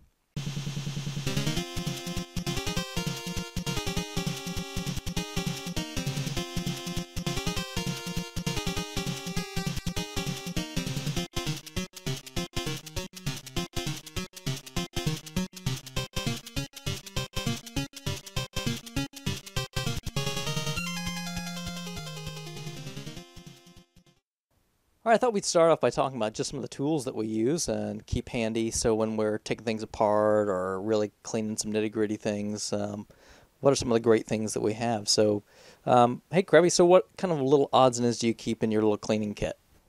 One of the most useful that I like is I've got a little screwdriver set. I've used it for my glasses for years, but it's been extremely handy with taking apart game systems, and because they've got these foam cutouts for all the screwdrivers. So it's a nice place to put security bits and little screws in when you've popped them out too, so you don't lose them. Oh, wonderful. And for those that may not be as familiar, you also have to have a really nice set of those game bit drivers, right? Absolutely. Obviously a lot of different sources to pick some of those up. I know a lot of people get theirs on eBay. I personally got mine from a website called newelectronics.com. I'll put the link in the show notes, but they've got a wide variety of the different game bits and like sets and things that you can buy, and they're very good quality. Where'd you get yours from, Crab? I got them from NintendoRepairShop.com. Oh, okay. It's the same thing. They've got quite a variety. They don't just do Nintendo stuff. They've got bits for Sega systems and things, replacement parts for pin connectors, DS screens, all sorts of cool stuff there. Yes, same here. I actually just ordered a fuse for a Super Nintendo that I've got to repair from them just the other day. So they've got some cool products, and the prices seem pretty reasonable. Yeah, I've bought from them twice now, and I've good experience each time. So what about you, Bill? Any special screwdrivers or kits or anything that you keep around? Yeah, I've got kind of like an all-in-one, like a catch-all kit that just stays right next to my desk. It's a Kronos kit, Kronus, and it's pretty standard. I've seen these things all over the place. It's got like a set of jeweler's screwdrivers that are really similar to those little like eyeglasses repair kits, and they have the flathead, which are really good for opening up Nintendo carts that don't have that a special bit that the rest of them use. Right. And I also throw my two little bits in there for all the ones that don't use the standard screws. And it's got needle nose pliers and a set of dikes just for kind of clipping things if I need to get in there. So it's kind of everything I need in one little kit. Very cool. Do you remember where you got that? I think I got it at a Best Buy. Like, they have like a little area that's like little PC repair area, and they have like little toolkits. I think I got it at a Best Buy, but I'm just doing a search online, and you can find these things everywhere for like $5 or $10. So it's really pretty universal. Do either of you ever work like on Xbox 360 controllers? It's funny it's funny you should say that, because my favorite Xbox 360 controller, just last night while I was playing, I realized that the left bumper felt a little funny, like it wasn't clicking, and it just feels like mush, and it doesn't work. So I am just now going to have to try to figure out, like, look up how to repair the bumper, and if not, maybe do a swap on it.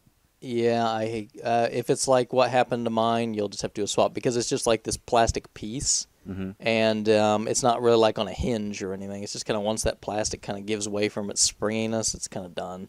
Yeah. But you can buy a shell kit, just reshell it if you want to. Yeah, I mean, it's remember that the transforming D-pad that came out like a year ago? Yeah.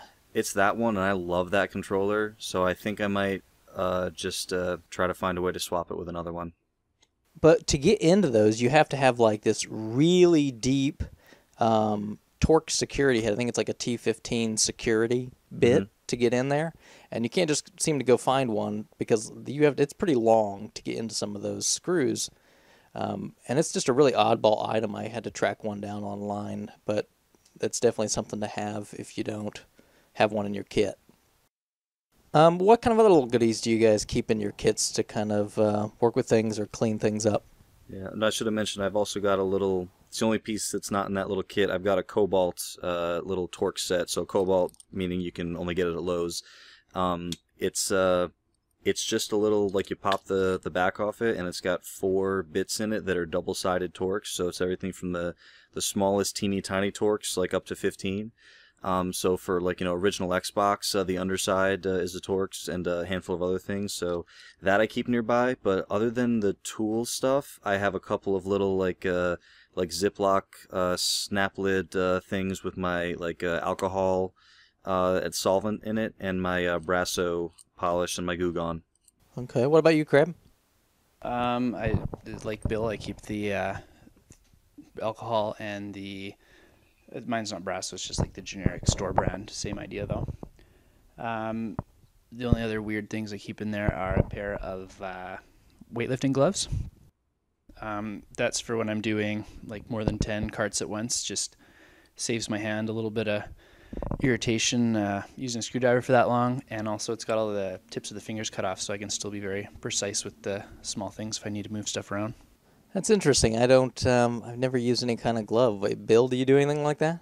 I never have, but Crabby and I have talked about this before with the gloves, and there's a pair of gloves you can get at like a Sears or any kind of hardware tool store called framing gloves, and they're a lot like mechanics gloves, only the thumb and forefinger are exposed. So the whole rest of the hand is covered, but so you have like some protection, but then if you need to just like grab a really tiny screw or something, your fingers are exposed. So weightlifting gloves are if you have those, they work great. If not, framing gloves are cool, but I typically don't wear gloves unless I'm going into a system that has sharp edges, and I can't even imagine. I can't think of the last time I put gloves on to go into a system. So are we just trying to say that Crabby's got girly hands? Is that... I got to keep them soft and delicate. Yeah. That's you want to keep your feminine side going. I get you. That's good. Yeah, you know it. Now, I keep around, like with the rest of my stuff, like also a set of tri-wing screwdrivers for like some of the Nintendo, like Game Boy Advance and whatnot. DS uses them too, I think, yeah. Yeah, you guys have sets of tri-wings? You bet. I don't actually, but I'm not a huge Game Boy guy yet, so I'm sure I will pick up some tri-wings at some point. Yeah, they're definitely a necessity if you're doing anything that's in the portable Nintendo realm. That's kind of how they lock all their stuff up. I think the Wii takes them too now. Oh, well. Not 100% sure on that, but if I remember correctly, they do. That wouldn't surprise me any. I guess it would make sense for them to standardize on something. Mm-hmm. I'm sure if they buy them in gigantic bulk, it probably makes more sense. Now, when you guys are taking screws out of stuff and whatnot, I use like a little pill box to organize the screws. That way I don't like drop them, lose them, or one of the kids grab them. So what do you guys do about that? I just use the foam cutouts on my screwdriver set. Okay. Yeah, it depends. If it's just a game, I do one game at a time right at my desk. So I just pop them out. I put the screws on the mouse pad, and then I clean the game and do what I'm doing and put it back together. If it's a system, one of two things. If it's a Nintendo system, like it's for like a 72 pin repair or something like that, there's actually a little plastic tray that's kind of like attached to the bottom of the Nintendo, and I just unclip that and I put upside down and just throw all the screws in there just to kind of keep them in one place. But if it's a system where all the screws on the underside are the same, I normally don't bother separating them. Once in a while you get a system that's got different screws once you get inside, and then I usually just get like a scrap piece of paper and I kind of make myself little notes like these screws go here when I put them on the piece of paper. So Now, do you do that, Crabby? Do you make notes or something if you have to tear a system apart, or how do you approach that? I usually have either a YouTube video or just a website with lots of pictures, so I can kind of retrace my steps if I need it. Now, see, I just keep the digital camera around, so like if it's a system I'm not familiar with, I'll just snap pictures as I go and tear things down, so that way I can kind of just reverse order the thing if I need to. that's actually a good idea, and also it gives you the opportunity to make a little guide when you're done if you feel like it. Yeah, that's true. If I wanted to help others, but I'm not helpful. Speaking of like ones with different screws, I just finished like cleaning up an N64, and I hate that thing has so many different little size screws that hold that thing together. I'm like, really, Nintendo? Yeah, I hate that an N64 cart has two different kinds of screws to get it open. Yeah. So if you've never done it before, it's like the standard Nintendo bit, like I think it's a 2.88 millimeter, will open the cart. But then once you get inside, it's a really small Phillips. Then you got to switch your bits and then take the RF shield off. Then you clean the thing. Then you gotta. I've forgotten to put those Phillips screws in and sealed the cart up so many times. Yeah, and do you ever notice that like those little screws in there seem like they're just about welded in? I mean, they're hard to open most of the time. Yeah, I think actually Crabby broke the post off a game once taking a screw out. What? Few NES games, I've found a couple ones that are just, the shell seems really brittle. I'm not sure what made them that way, how they restored or what, but yeah, unscrewing it just snapped the whole post off that the screw is supposed to go into. Ouch. And like I said, it happened 3 times. 2 times it was whoop-de-doo. It was like games like Platoon, but the third time was my copy of Zombie Nation, so that was a little frustrating, but it still runs. I guess that brings us to super glue.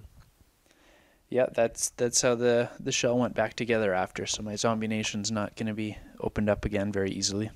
You just glued the whole thing, huh? Just the one side, yeah. The other side was fine. Wow, that's pretty extreme.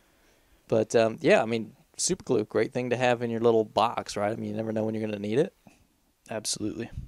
Now, I also keep around like a little dental hook that it's basically, I mean, they're used dental tools that I guess they got done using. I found them at like a flea market.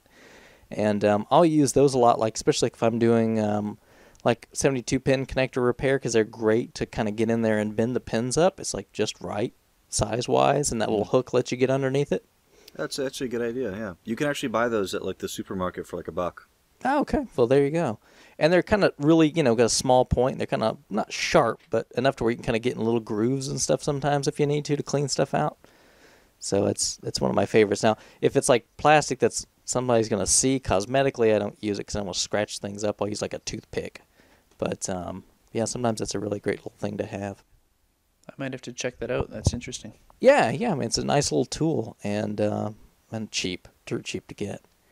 And last but not least, I mean, we'll talk more about stickers in a little bit, but I keep, being married, my wife's got a hairdryer, but I also have got like a junk little hairdryer I keep around for like some sticker removal and stuff. Do you guys just borrow the spouses, or? I don't. I actually am not big on hairdryers. I've used them a couple times, but I'm really a pretty firm believer in Goo Gone, Q-tip, and patience. And I've usually not had to resort to heat at all.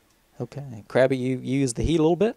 Yeah, I've used hairdryer several times. I used to have extremely long hair, though, so I didn't have to borrow my wife's hairdryer. I just used my own. I still have not seen pictures of you without the hair yet, so you owe me. I'll get some up when I'm riding my delightful new bikes. And clean shaven. Are you still clean shaven? I got some stubble, but it's not like 7 inches long. Oh, man, you're going to look like a kid or something. I'm not going to know what to think. I'm going to feel even older, thanks. Any way I can rub that in, I will try my best. I appreciate that, yeah. No, good looking out. Hey, I've still got hair on top of my head, so I can't complain any. All right, great. So I think that's probably most of the tools, unless you guys have anything else that you use that's kind of a secret. Toothbrush, and not for games, but for systems. Like if a system or like an arcade stick, it is really just like dirty or grimy. Once I take it apart and like all the electronics are out of it, and you kind of have like that empty shell, just a toothbrush with like a little bit of like soapy warm water, like a drop of dish soap. But I don't normally keep that in my regular tool set. That's just kind of like the way I clean, systems and things, that are like bigger that get dirty. But yeah, that's the only other thing that's in my kind of repertoire of tools. Yeah, that's a good idea. I mean, I keep a toothbrush in there too, and I don't know why. I guess I don't think of it because I don't use it all the time. But it's also great for like those little heat vents, that all the dust collects in, and you can't. Yeah. Especially on on everything, but on like the top of a Genesis 1 and like the little crevices of a Genesis 2, like where it's like you can't get your fingernail or anything in there, so like there's lots of little places that a toothbrush can reach. Yeah, the N64 vents behind the cartridge. Yeah. Original Xbox had vents all along the side. And ridges everywhere too. Yep. Yeah, that I'm not a big fan of that design, but one thing we haven't mentioned too, it's kind of obvious, I think is why we didn't mention it, is the huge box of Q-tips. Yep. Q-tips, some isopropyl alcohol, definitely big things to keep handy. I probably go through way too many Q-tips, but to the outside folks, they probably would wonder what the hell I'm doing. We buy like the big 1,000 pack. They go fast though, don't they? Yeah, you use, couple, 2, 3, 4 on every cart, and they're gone quick. Yeah, all right. So that's kind of some of the tools. I'm sure you listeners out there probably have your own little special toolkit that you put together, or maybe you're just starting and you're kind of thinking about putting your own stuff together. So I'd be kind of curious to hear if we've missed anything, or if there's some secrets out there that we've not thought of. So make sure you go and share those with us in the post and in the show notes. Next, though, I think we could probably get into talking a little bit about like cart cleaning, because I know you guys are just like me. You do a lot of cart cleaning, right? Yes. Oh yeah. Every single cart for every single system is opened, cleaned before it. That's the first step before it gets logged into the collection in RF, and then the last step is like photos and database submissions. I have a little TV tray that people eat dinner in front of the TV on in my game room, and that's set aside, and all my new stuff gets piled on this table until I've got enough to do a big clean, and then I work it into the collection after. All right. Yeah, I kind of I have like a little, I'm sure like everybody, an induction process. So everything that comes through gets a cleaning. I mean, even the stuff that I put in my sale thread usually gets a pretty good cleaning. It's just, I don't know. I take some sick pleasure in it. I don't know about you guys. It's enjoyable, yeah. Yeah, I used to clean stuff that was that I knew was going to be for sale even when I first got it. But after my first few trades, I was asking people, I hadn't cleaned something yet, and I was asking a few people. I said hey, I just got this in. You want me to clean it before I send it to you? And I found that most people enjoy their own cleaning method. Like they want to do it themselves. So I started asking people, do you want me to clean it or do you want the honors? And then they were like, most people I find want to clean it themselves. So I'll usually ask, but I don't clean everything anymore. Yeah, I think I just kind of do it because the people that buy from my sale thread are such a wide variety. I get all the way from people that are just starting out with systems and things, and like the common games, like if somebody's buying a Bayou Billy, they're probably not to the point where they're really getting in and doing a lot of deep cleaning, but yeah, I can see that because I recently had a game that I got, and yeah, the person I got it from asked, hey, do you want me to clean this before you send it out? And I said, no, it's okay, I'll take the honors. What about you, Crabby? Do you clean stuff you sell, or do you just lightly? Only if it's something fairly easy to remove, and if it's worth the effort. If it's a Bayou Billy, it's not worth the effort for me. Just sell it as is. If it's $20 game, then I'll put a little elbow grease into it and make it look nice. Well, I mean, I don't know. I feel like I'm watching TV or a movie or something at night, and I can sit down and just clean some carts or a system or something. It just kind of passes the time and keeps my hands busy. Yep, same here. I'll either be on the computer doing something, or my TV is kind of placed in an area where I can see it right from my desk. So I'll like throw something on, and I'll just have 3 or 4 carts, and I'll just be working on them while I watch something. Yeah, I've got a friend who's got a pretty big DVD collection, so I just go raid his house for a few, and then I plop down and watch some new movies while I'm cleaning up. There you go. Wonderful stuff. Nice. So, all right, there's obviously like a ritual about cleaning a cart, that we probably all go through. So, let's kind of talk about our own rituals and then maybe some other things that we use when it comes to that. So, Bill, as our guest, you want to start off and kind of tell us about your cartridge cleaning ritual that goes on? Yeah, most of the things I get in are NES. So my standard like process that I've kind of like refined and I'm happy with is, so I sit down with the cart, flip it over, I take the screws out, screws go on the mouse pad, and then I take the PCB, like the little the board out, and I have like a cotton T-shirt. It's not old enough where it's kind of like ratty and falling apart, so it's like semi new, and that's what I actually use to polish apply the Brasso and polish the pins. So I shake the Brasso up, I put just a little dab of the Brasso right on the pins, a little bit on one side, and then I kind of with the T-shirt put a little bit on both sides, and then just kind of slide back and forth, just kind of scrub in, and you'll the stuff works really fast. You'll see the dirt coming off and the grime come off really quickly. And then you can tell that the cart is nice and clean. So then I have my little alcohol solution. I use a 70%, and I distill it a little bit with water. But I don't think there's anything wrong or bad about using alcohol by itself. It's just what I do, probably out of habit. And I just I dab a dry part of the T-shirt in the alcohol mix, and then I kind of like wipe off the whatever residue the Brasso may have left behind, and then I kind of dry the PCB off with a dry part. And the last thing, and this is a piece I added after I cleaned my first handful of carts, is the bottom of the cart where the board is actually going to stick out, the part that's going to make contact. A lot of times, since that was exposed, even when it's exposed when the cart is closed, a lot of dirt and grime and crap can get in there. So same thing. I'd take a little dab with the T-shirt in the alcohol solution, and I just really kind of get in there, scrub back and forth, Q-tip if necessary, because that's like a little crevice area, and then dry that off, just because I don't want like that dirt that's going to live so close to the board, infecting the board that I just cured of plague. So and then it gets the outside of the cart's the last thing I clean. So same thing, I go back to my kind of catch-all solution, like my half alcohol, half water mix. And it actually does a really good job. The most labels on Nintendo games, even if they're not like super glossy, they have like a little bit of like a lamination or a gloss to it, so you're not gonna hurt it by rubbing over it with a little bit of like an alcohol solution. So I just do like a quick once over on the front and back. Unless there are, the exception is for some rentals you got void stickers.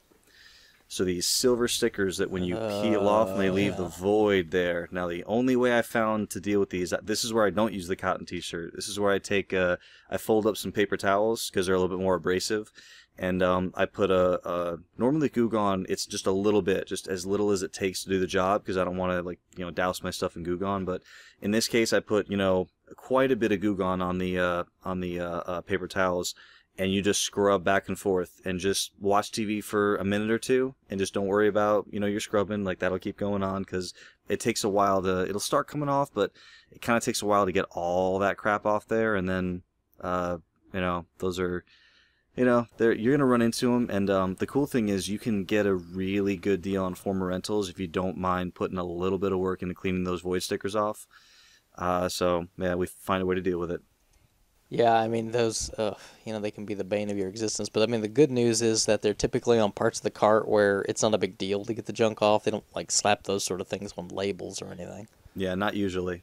Yeah, they generally wrap it around the side so you can't open the shell up, right?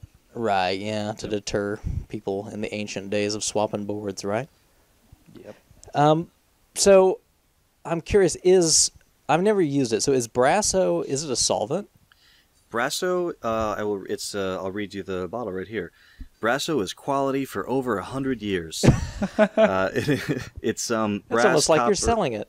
Yeah, almost.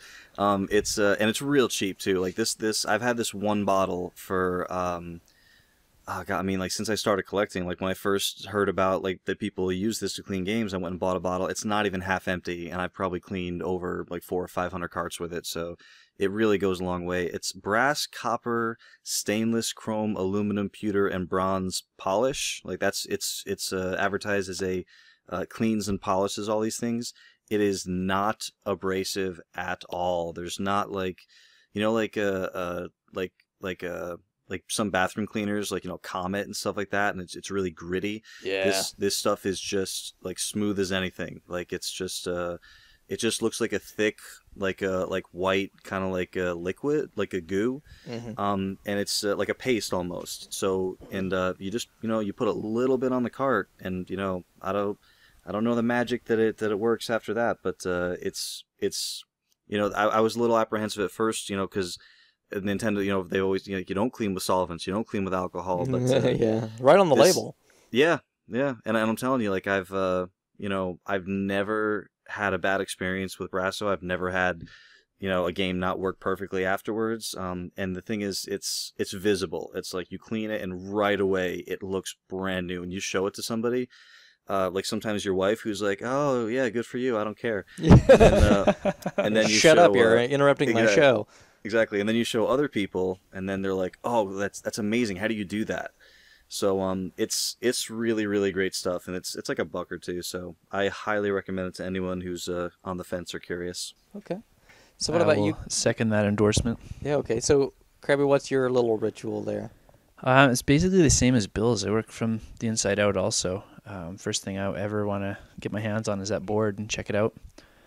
I just wait till I've got that big stack of games, and I unscrew them all at the same time, so I don't have to really? take my gloves on and off. That's why my hand gets sore, so I got the gloves, because I'll do like 20, 30 carts at a time sometimes. Wow.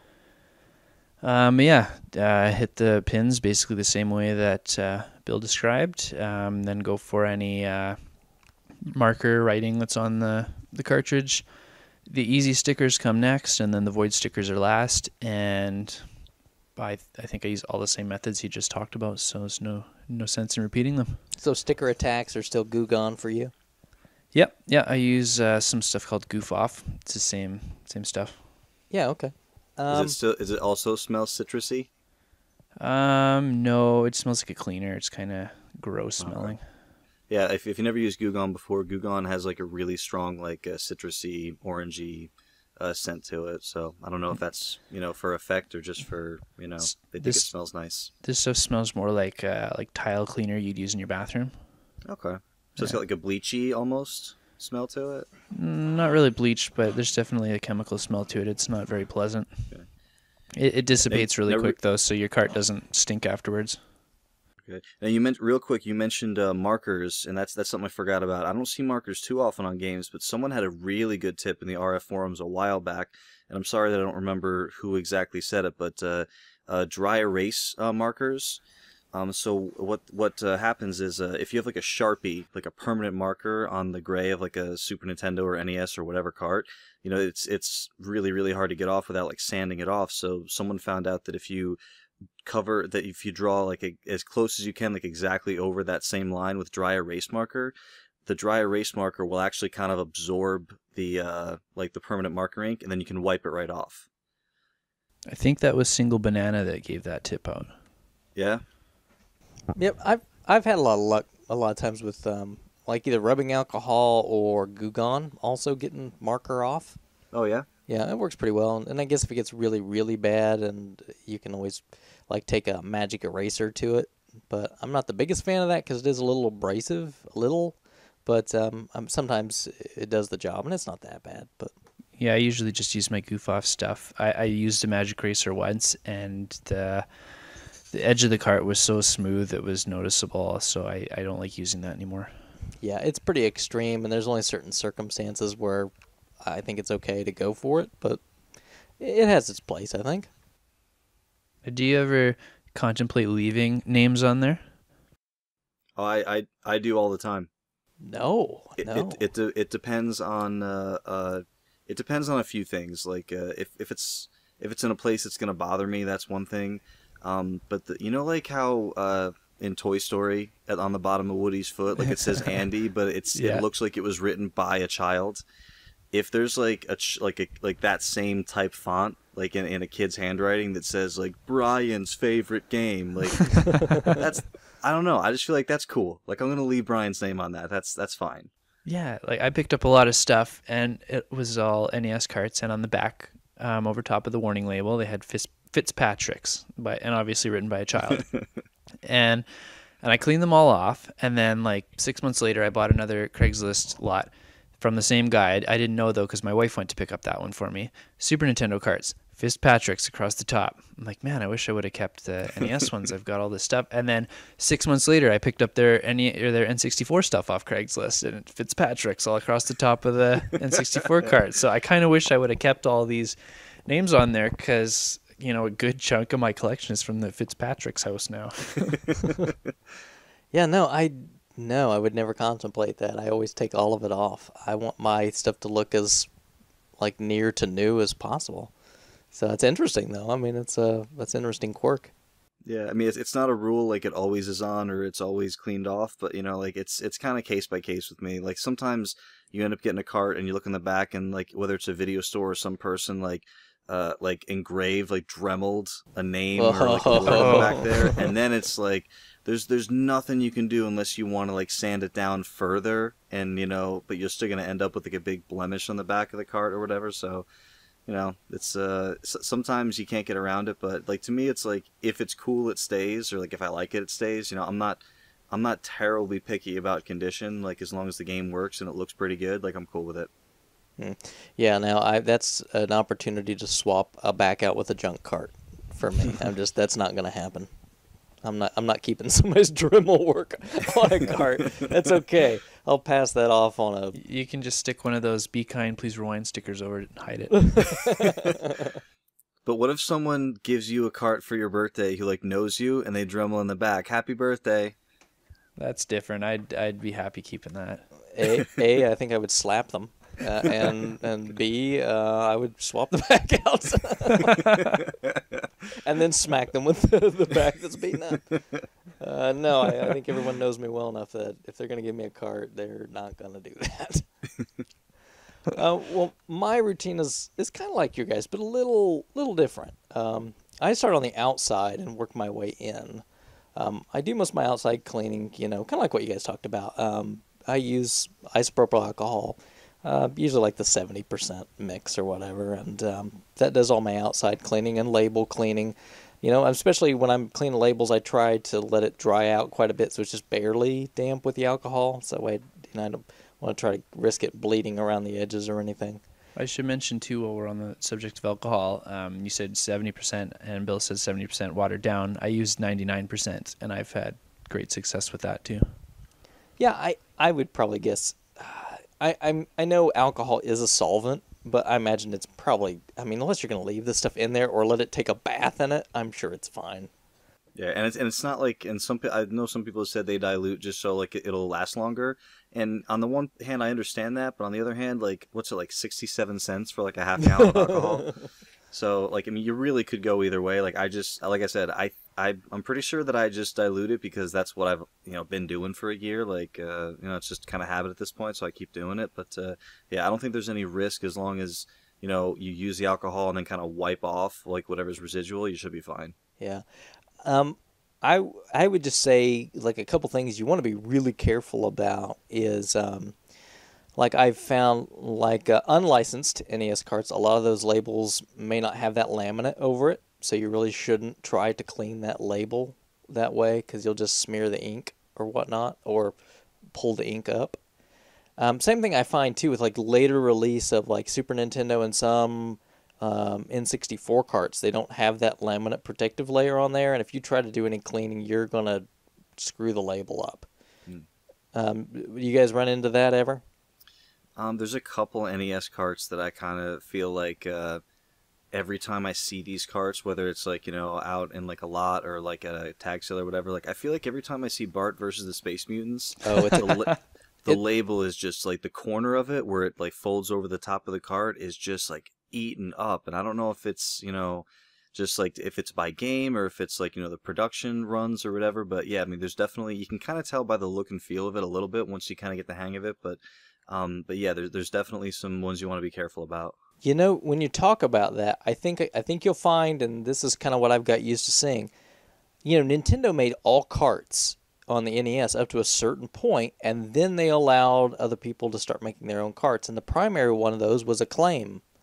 And if you look at some of the later Acclaim games, you flip it over, and it's an Acclaim cart. It says that instead of Nintendo. And those are the carts that have that nasty bleed through the label where they've used a super cheap glue that's eaten through. It wasn't an acid-free glue, and it's chewed the label up. I didn't know that. Yeah, I don't see that on anything but those later Acclaim games. That's interesting. Yeah, I laughed because when Bill mentioned Bart versus the World, I see all three of the Bart versus games just trashed labels every single time. Yeah, you'll see them on like a lot of the later wrestling, the WWF wrestling games, and the same sort of thing on about every copy of Wizards and Warriors 3. I find it's the same thing. Again, it's all Acclaim. So speaking of labels too, how do you guys deal with stickers that are half across the label, half across the cartridge? I mean, it's very carefully. I still stick with Goo Gone, again, being careful that I'm not getting the actual label too wet. But you always start with the edge that's on the existing label and then try to peel towards the cart. That way you're not pulling up the label when you peel. It might seem like, okay, well, I don't want to dig my nail into the label side of it. But if you start on the cart and peel up, you're probably going to wreck that label. Yeah, what about you, Krabs? I like to take a razor or like a box cutter and cut along the edge of the label, remove the part of the sticker that's not on the label, and then just work the label one, like Bill said, from the inside out. Okay. Just kind of cut it in half. I'd never thought of cutting it. So even though you're going to be kind of taking it off from the inside out, you still like to kind of remove the edge of the cart, the part of the label that's on the cart first? Yeah, I don't know why, just kind of a personal preference. Yeah, it's okay. Feels like I have less work to do if I've only got half of the sticker on there. Well, I can see that too, because I guess sometimes, if you apply a little Goo Gone to a sticker or something, it'll kind of bleed. And I guess you want to make sure that way you don't have to worry about it bleeding off into some place you don't want it to go. Yeah, that's true. Kind of getting back to my cartridge, I know you guys talked about like cleaning the contacts with like Brasso or something like that. I do something a little different. What I do is I use just like a white art eraser. It's like a kind of a soft eraser that you can get kind of used for like drawing and sketching. And I'll just rub the contacts real well with that, and it kind of gets the gunk and junk off of there. And then I'll go back and clean the residue off of it, and then go back with like a little alcohol and just kind of clean the pins off like that. And I get a really great effect off that. Very interesting. Sometimes I've heard of some other alternate techniques for cleaning pins, and some of these kind of scare me a little bit. Don't say it. Don't say it. Yeah, sandpaper. Oh, right? No. Yeah, does that horrify you like it does me? I can't imagine anyone who cares about the condition of anything that they're gonna, own. Oh my gosh. Agreeing to put sandpaper onto a piece of electronics, like the pins. Oh, but they'll always say, "Well, it's really fine grit." Yeah, it's very fine. It's okay. It's 1600 grit. No, 0 grit. Yeah. That's how much grit goes on my pins. Have you guys ever gotten a cart where someone's done that? I've been pretty lucky, and I haven't, but I've heard stories. I don't think I've got a sandpapered one, but I have got ones where people have been so crazy with their clean that they wiped the gold plating completely off it. I'm not sure what they wow. used. Wow. I have seen a little bit of that. I've seen a little bit of the gold kind of like leaving the, like the pin's still there, but it's like silver in color because the gold's been like rubbed off. Yeah. Yeah. Yeah. Oh man, I've got a couple carts that came in, and I could just tell someone just sandpaper, just real bad, Ugh. and I just shouldn't send shivers up my spine. Really, I think. Bad stuff. Something else that I've heard of, and I don't know if you guys have ever heard of this, is people will talk about like stovetop cleaner for like glass stovetops. Oh yeah, kind of like I know what you're talking about, the kitchen cleaner stuff. Yeah. Yeah, have you guys ever heard of people using that? I haven't, but I use it in my kitchen, and it's not like terribly abrasive, but you can tell that there is some grit to it because it's got for grease or like cake down whatever. Like if you scrub hard enough with it, like it does start kind of like pulling stuff up. So I mean, I still I mean I wouldn't condone it, but I've heard of people using some like stuff they have lying around the house, but I think there's better things to use than that kind of cleaner. Okay. Yeah, I've had no experience with that. Yeah, I think personally I would just avoid it because I've got something that works and I know it doesn't screw things up. So, I mean, that's like the brasso thing. I've heard plenty of people say great things, but I'm like, what I'm doing right now works well. Why change it? Sure. Now, I'm kind of curious when you guys have labels that are like sometimes like on an NES game, like the end label will peel up, or you'll have like another spot where it's maybe peel a little bit. Do you guys do just a little bit of repair to that to glue those back down, or what do you guys do? I never have before. No?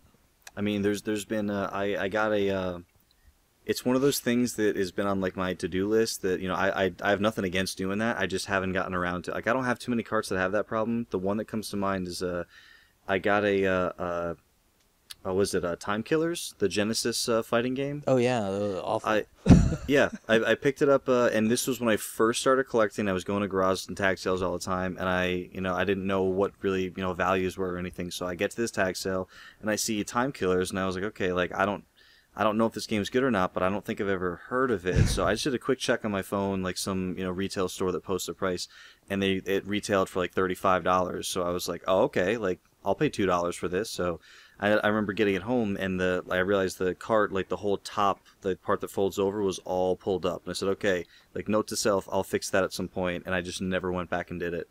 So I don't see that problem too often. But I mean, I know some people use glue sticks, but I don't know if that's the best thing. I've done it a couple times on just cheap carts because I wasn't sure how well it would work with the super glue that I keep in my box, and it's worked very well. It hasn't bled through or caused any damage to the label as far as I can tell. So do you just apply the super glue straight onto it, or like little Q-tip and like get a real thin layer so it doesn't bleed or look wet or anything? The glue that I've got has a really fine tip to spread it. So Okay. I just spread a tiny little bit with the tip it's got on the cartridge itself, and then fold the label down onto it. It doesn't get much at all on there. It's really nice. Sounds good. Yeah, I've used a little super glue before in a couple instances. I think that what I might try to do coming up is my wife does like a lot of scrapbooking and stuff, and they make these special acid-free, glues, so that way it won't like bleed through your photos or damage things over time. And I think I might try to use some of that and see. I mean, I've never seen any problems with super glue, but I've heard people say, "Oh no, you shouldn't use that because it'll eventually, tear the label up." But I don't know. I've never seen evidence of that. All right, well, make sure everybody, if you get your own little rituals or things that we've missed, make sure you post and let us know if we've missed something that's great or if you've got some tips. Now, moving on, like from carts and stuff, then we get into like systems. Like I know when I get a system in, usually, I mean, we're talking about cartridge-based systems, usually they'll get a tear down, and then I'll just do like a full cleaning of those things. Now, when it comes to disc-based systems, I'm not usually so much of that because like the CD mechanisms and stuff, I don't want to mess with them a whole lot. But what do you guys do? I do a full teardown of every system I get, CD and cart-based, but CD-based systems typically don't get fully cleaned on the lower portion, like the one that houses the CD mechanism. So for instance, like the 3DO that I grabbed a few months back, 3DO is real simple. I think it's just 4 or like 6 screws on the bottom, and the whole top just kind of comes off. So the whole top kind of went through, like with zero electronics or, wire harnesses or anything on it. Just got the whole toothbrush soapy water treatment. And you can, then when you're done, you can just kind of run it under hot water because it's just going to dry before you put it back together. But the bottom, unless you want to pull all the electronics out of there and do the same thing, it just gets like a careful cleaning with a toothbrush. But obviously, it's not going to get that bath once you're done. Most cart-based systems, it's easy enough to kind of take all the electronics out, and then you really can bathe the shell and get it nice and shiny. I'm not quite as hardcore as you guys. I usually have some unscented baby wipes, and I do the outside of the shell really well with the baby wipes. Open it up. If the inside needs it, I'll do the same. And then with the electronics, I'll just have like a can of compressed air, and I'll just kind of get the dust out and close her up. I don't really give them the old bath. Yeah, now I do. I'm the same way as Bill. I just tear them apart, and they get like a very thorough clean. The shells, usually just some soapy water and whatnot to kind of go through that. I try to guard the stickers on the outside as much as I can. Usually, if you just barely get them damp or something, they'll be fine because they're usually laminated. What's really good with that is if you're concerned and you still want to bathe them is like that blue edging painter's tape. Yeah. It's really good, and it's designed not to take anything back up with it. So you can actually kind of press that tape down like hard against the stickers on the back of the system, and then as long as you peel really slowly when you're done, like it won't let anything bleed through, and the sticker and the tape comes off cleanly. Oh, that's good. That's a good idea. Mm-hmm. Do you guys like internal, like with cart-based systems? I mean, I completely tear the thing down to the board, clean it all, and then reassemble. Do you guys go that far? Not quite that far. I mean, like the shell is my main concern, and then similar to Crabby, like I'll like blow compressed air throughout the like the circuit board and the electronic space just to make sure that there's nothing kind of clogging it up, especially if it's a system that has fans. Like obviously the Nintendo Super, the Genesis, like most of those early cart-based systems, they don't have any fans. They just have like ventilation vents. But anything with fans, especially like Xbox, PlayStation 2, anything that like can get clogged up, I really try to get the dust out of there. But I don't take every little thing apart inside usually. No, I'm not that thrilled with mine either. The only time I really get into them like that's if they start giving me a problem. Okay. And like I said, I don't really do that with disc-based systems so much, but all the cart stuff, I find that they break down so well, and they're so well made and sturdy. Man, I just don't have any problems, breaking it down and whatnot. Right. Now, with like an NES and whatnot, I mean, obviously the common problem, and everybody knows, is like the connector, the pin connector, and then the issues with the lockout chip. So like when I refurb a Nintendo, I take the thing all the way apart. I'll take the pin set, and I get boiling water, and then I just let that thing in there, and I just kind of mix it up in the boiling water for a little while to like just really kind of get the gunk out. And then I'll take it out, I'll dry it real well, and then I kind of go back and bend up like the bottom set of pins where the cart comes in before I kind of reassemble that. And then I always make sure to go in and kind of disable the lockout chip so there's never any of those blinky problems again. Do you guys do something similar to that, or? I do not. I've never done a 72-pin repair. On the couple of Nintendos that I've had, and I own a few, and then I gave one to my sister. I got 72-pin replacement connectors from NintendoRepairShop.com. I've heard a few places that they're one of the better ones out there, and they're still relatively inexpensive. But I've heard in more recent weeks and months that a lot of people don't like doing that because they feel that any third-party 72-pin connector is of lesser quality. So I've been interested to hear about the way the repairs go. I've heard of boiling water before. I guess I've always been afraid of if I, like, do you have to hold the connector with some, like, tongs or something? Because I feel like if you put it in a pot of boiling water, then you couldn't you melt the plastic if it touched the side of the pot or something like that? I worried about that the first time I did it, but no. Not Really? really. I've never had So a you can problem. just drop it in and it's good for a little while. Yeah, I'll just kind of stir it up every minute or two, and maybe I'll leave it in there for, 5-10 minutes. Yeah, I'll have to give that. I've never done that before. I've got the one thing I can say about the 72 pin replacements. They're not terribly difficult to replace. There's tons of YouTube videos out there to show you how to do it. The one thing I will say is when they're brand new, they're very tight. So when you kind of slide the cart in on an NES and then kind of push it down, everything's great until you want to change games, and then if you don't have Death good grip, like yeah. if you don't have good like thumb forefinger strength, you actually kind of have to okay, give me a minute and kind of brace yourself and really pull the card out. So I remember giving the system to my sister and I said no joke, like be prepared to get in a fight with this thing. So it does get better. So a lot of times once I replace a new one, I'll just kind of like put the cart in and out like 20, 30 times to kind of like loosen up the pins a little bit. But that's interesting. I'll have to try boiling the connector next time. Yeah, but after you boil it, you really have to go and bend those pins up. I mean, Yeah. that's the big key because I think public enemy number one is Game Genie. I hate Game Genie because of that, because the board is thicker, and the way you kind of have to put it in there, it unnecessarily bends the pins. So that's right, because it doesn't end up going in that down position. It stays connected in that up position, which kind of holds the pins a certain way. right. And the reason it has to do that is due to how they got that to work is they just slapped a giant thick board in it, so it pulls that wedge apart for the kind of the grasp there. So you kind of have to go in and do some of that, and eventually just through regular wear, especially folks don't leave your games in your Nintendo. You know what I mean? Not in the down position anyway, because you're just constantly bending those pins. You're just going to wear them out. So I always make sure when I'm done with the game, I take it out. Just close the thing back up when you're done.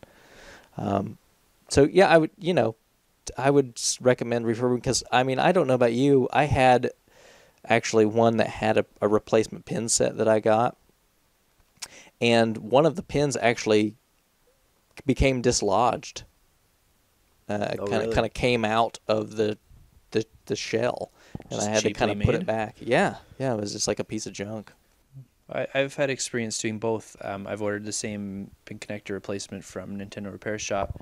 That's what I play on myself at home, is the one I've replaced like that, and I love it. It works so good. I've had it in there for almost 3 years now and never had any problems with it.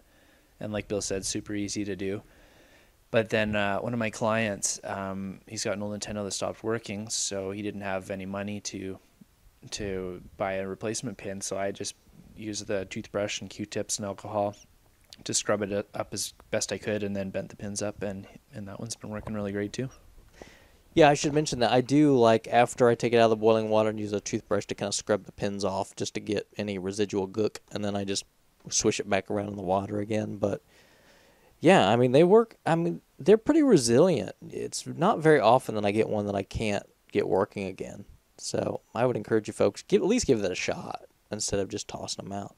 Do either of you go in and disable the lockout chips? Yep. I never have. Super easy to do, and I've had a couple licensed games that wouldn't boot up. I actually had to do it so I could play them. Yeah, it's really easy. There's a lot of tutorials that are out there. It's just breaking one pin off a chip, piece of cake. And if you're in there doing it anyway and cleaning, you might as well. There's not really a downside, except for I have heard that some techniques with some crazy multi-carts rely on some reset signal that thing has, and they may not work properly, but I've never run into one. Never. Kind of moving on from that, obviously there's some other systems and whatnot. Is there any other tricks or tips that you guys have for system cleaning? Not really. Just looking, through the collection real quick. The Nintendo is, the one that I've worked on the most familiar with, but I've also, torn apart my all my Sega systems, and most recently my Sega CD Model 2. needs one of those infamous fuse repairs, but Oh, that's a yeah. different show. Yeah. So Apollo Boy is really, really great on a number of forums with system repairs and S-Video additions and mods and all sorts of stuff. He's been giving me a hand a little bit in the PMs, so I'm gonna make an order pretty soon and practice my soldering before I get in there. But yeah, that's the only other thing I got going on hardware-wise right now. Very cool. Crabby, anything? No, I don't think so. The only system that I've opened up that's kind of scared me and I closed it right back up was my CDX. Other than that, you can kind of figure out what's going on in there. Yeah. I would say one of the things I kind of do sometimes is like Atari or some of the really old systems, they have those RCA connectors on them, and they get kind of dull looking or kind of, sometimes almost like they've got a little bit of rust on them. Right, a little corrosion, yeah. Yeah, so sometimes I'll take a little steel wool and just kind of run them on there a little bit, and sometimes that kind of helps get those a little cleaned up or shined up. So that might be something you guys, if you want to try that, it seems to work pretty well for me. Yeah, I mean, maybe I'll hit it with Brasso next time, see if Yeah, there you go. see if it works. Now, when it comes to disc-based systems, man, I'm no fan of CD-based systems, but I have them, I play them. What do you guys use to clean up discs?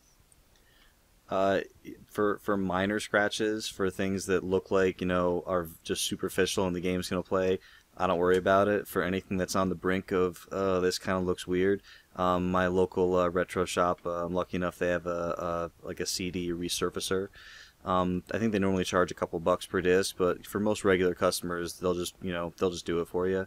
I have heard that since you are taking a tiny layer physically off the disc, that you're really not supposed to do it too much. But I haven't had any problems yet, so that's really the only thing I do with CD-based games besides the standard stickers on the outside shell and stuff like that. Like Bill said, if it's playable, just minor scratches, I just leave it as is. If it's to the point that it's interrupting the gameplay, I look for a new disc and let someone else deal with it. I don't Oh, want to. really? Yeah, there's a place in town that resurfaces, and I buy a lot from him. He actually resurfaced a game for me once, and it worked fine. I just hate how it looks after with those kind of swirls to it. It drives me nuts. So I'll let someone else Not deal quite with as those. bad as what a Game Doctor disc looks like. Yeah, they have No, those the little handheld kind of ones that you can use. Yeah, I mean the thing is they actually I used to sell them years ago when I worked at a game store, but I mean they actually do work. The game plays after you're done, which because you're going from the inside out and it's not a circular scratch. But I can't stand the way they look after they've been manually redone. So Yeah, they do have a little look to them where you can tell they've been run through. Yeah, I've got a retro shop, and I'm in there enough that they'll usually just take care of it for me. They've got a pretty nice machine, though, and it really kind of has a multi-stage process. So usually when I get the disc out, I mean, it does kind of a little buffing at the end, and it looks almost new. I mean, it's really nice. yeah, I think I know there's several different models, and someone who knows more about it can post something. But I'm pretty sure that the machine that they use is a $3,500 machine. So it's not a little kind of basic, Mr. Fix-It type thing. It's actually, and there's a liquid that goes in there. I'm not sure exactly, how what they're doing in there, but when I get the disc back, you can kind of tell looking at it real close that there's something's been going on, but it looks really good. That sounds like exactly what they've got up here. But Yeah. it's like Duke was saying about sandpaper on the contacts. That's kind of how I see it. It just makes me cringe. I don't like it. Well, I mean, basically, Yeah. they're wet sanding it. That's what's going on. Yeah, and you really have to look for sometimes is because the data obviously isn't right on the underside of the disc. It's you go through the disc and then the data is kind of on the underside of almost up top where the label is. So a lot of times if there's a really deep scratch on the top of the disc, it's already affected the data to the point where your gameplay may be affected. So you got to kind of watch out for that if you're out shopping for games. Yeah. And have you guys ever heard of disc rot? Yep. Yeah, it was on the forums a few days not long ago. Some arguments over what causes it or how much of a problem it is. I've never really experienced it firsthand, so I couldn't say. I've had no experience with it either. I've heard the rumors, seen the pictures, but I've had tons of disc-based games and never had an issue.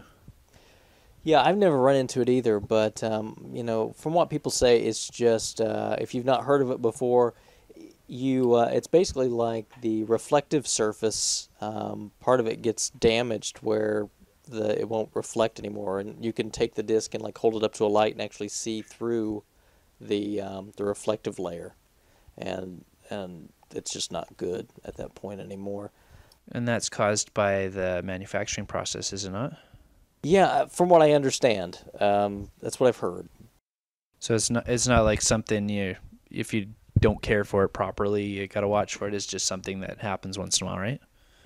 Yeah, I heard that there was certain like an era where it was more prone than others, but I don't know the details. I would just say, buyer beware, be careful. It's something to watch out for. People say it exists. I'm sure it probably does at some point. Now with your disc games, I used to work at a rental place, so we had this quite a bit. They'd make us put these stupid little those lovely void stickers around the center of a disc. But I've also seen stickers like much bigger, like cover the whole top of the disc, but they're just clear. They have just a tiny little wording around the edge. Yep. So they're almost unnoticeable, but they're so big that I don't even dare to try and remove them. I wouldn't buy the game.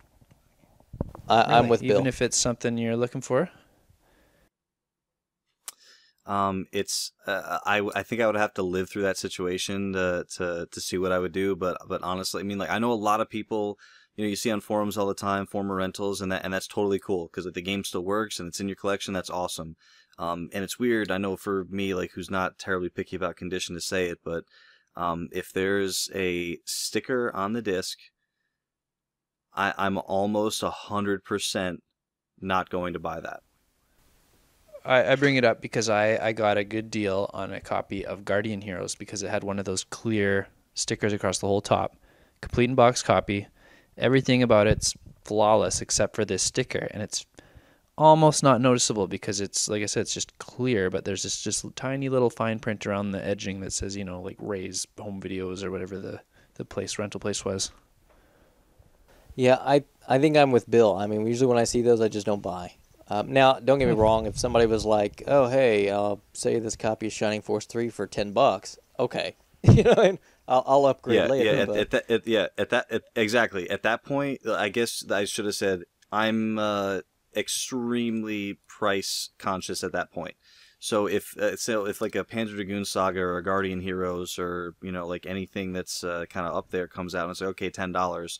Yeah, I'm going to grab it, especially if there's no noticeable flaws on the actual like artwork or inserts or manuals, and I will totally do a disc upgrade later, because discs are one of those things that there's sometimes people looking for disc only, even on like eBay or something like that, but a lot of times you can kind of sneak away with something, because if it's just one of those weeks where like no one else is looking for a Guardian Heroes disc, you might get lucky.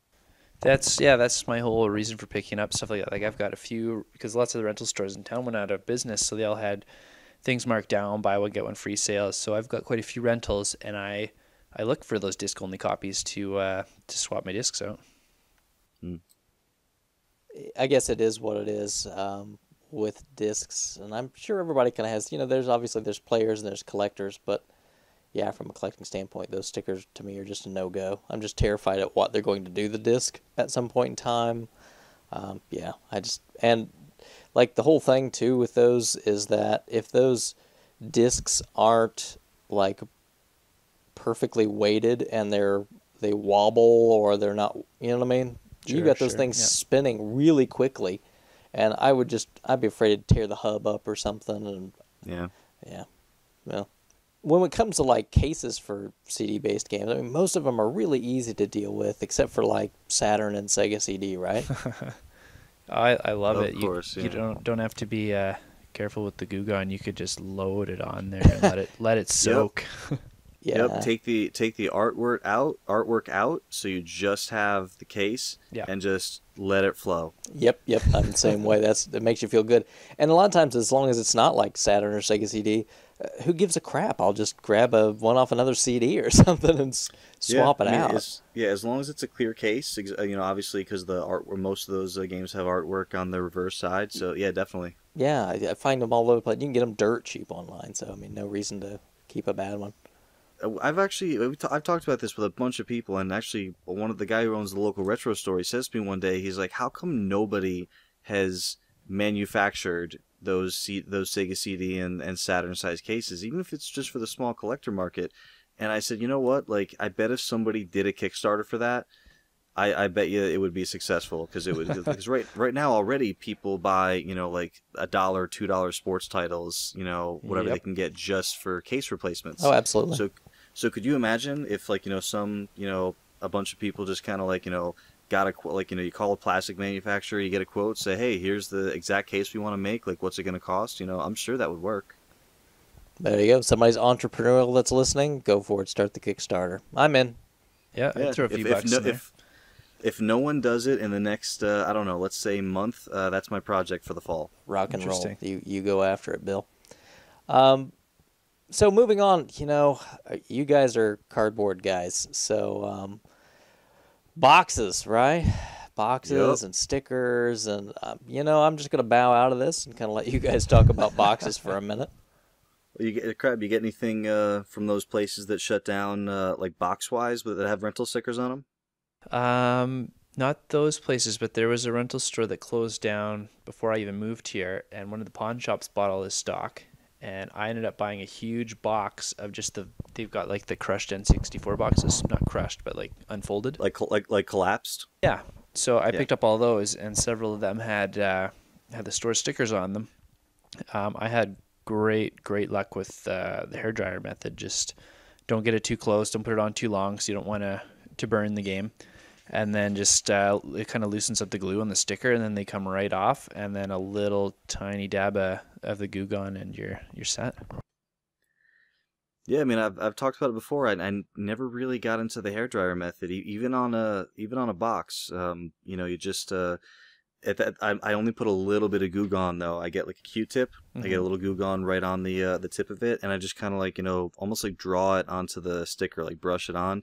And like how like the sticker, like you'll see it kind of absorb all the Goo Gone. It'll just kind of spread. Yeah. And once the whole thing's kind of covered, it'll actually start to dry fairly quickly, and that's like the Goo Gone kind of going down to the adhesive layer. And then I'll do it again, like a little dab of Goo Gone, I'll kind of draw it on there again, and you'll see it kind of go down. And then I'll just kind of like lightly, I'll start with like one corner and just kind of make sure that the whole sticker is coming up. If the whole sticker's coming up, then I just keep doing that like little by little. I very rarely just take the sticker and try to peel it back because it almost always rips. But I just kind of like, scrape like little by little. And I've always had good luck with it coming straight off like that. I guess I'm just worried because when you see a water damaged box and it's like all wavy and wrinkled. I'm always worried that if I put any fluid on there, I'm going to get that effect, even if it's just in that spot. You've never had that happen? Yeah. I tried it out on a couple games that were not like throwaways, but like, you're not going to try it out on your, on like any box that you really care about. So it was like a throwaway game that like had like a busted up box. Oh, let me just try it on this. And I just, or no, you know what it was? It was the video store that I used to, that I helped liquidate about a year ago. They had a ton of stickers. So I grabbed like, the NHL 94s, 95s, 96s, and I just kind of like perfected the method that way. And I even waited a few weeks after I did it to see if there was any like residual effects from the Goo Gone, but Right.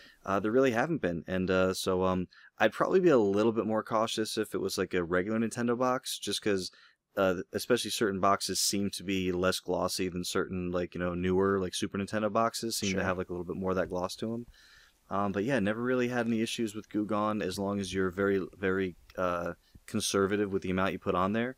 One time I did see the Goo Gone start to kind of bleed onto like the cart label, and that's when I kind of backed off and stopped for a little bit, but still was able to get it off without damaging the label.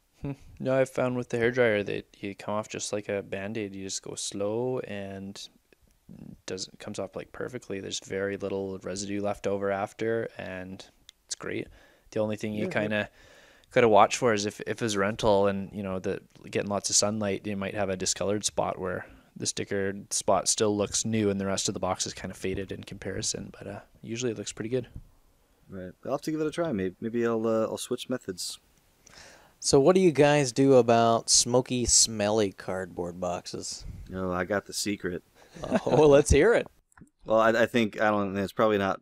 It's everyone. A lot of people probably know about this, but I bought a great bunch of box Nintendo games a while ago, and I got home and I smelled them, and I was like, oh my! The whole box reeked of smoke, and it was weird because the games were in amazing shape. So it's like this person who cares so much about this stuff, but then lets it in this smoky environment all the time. So it's kind of weird to me. But I mentioned something online, and someone said dryer sheets, man. Someone, just like the ones you throw in the dryer, like with a load of laundry, so you can get them unscented, which is, if you don't want your game smelling like spring freshness. You want a snuggle crawling into your game box? Well, yeah, you could actually theme it to the game if you really wanted to. So you can get the wartime smell for Rambo and the the gym for Mike Tyson's Punch-Out. So what exactly would bad dudes smell like? Probably cheeseburgers, doesn't it? Yeah, probably. And man's got to eat.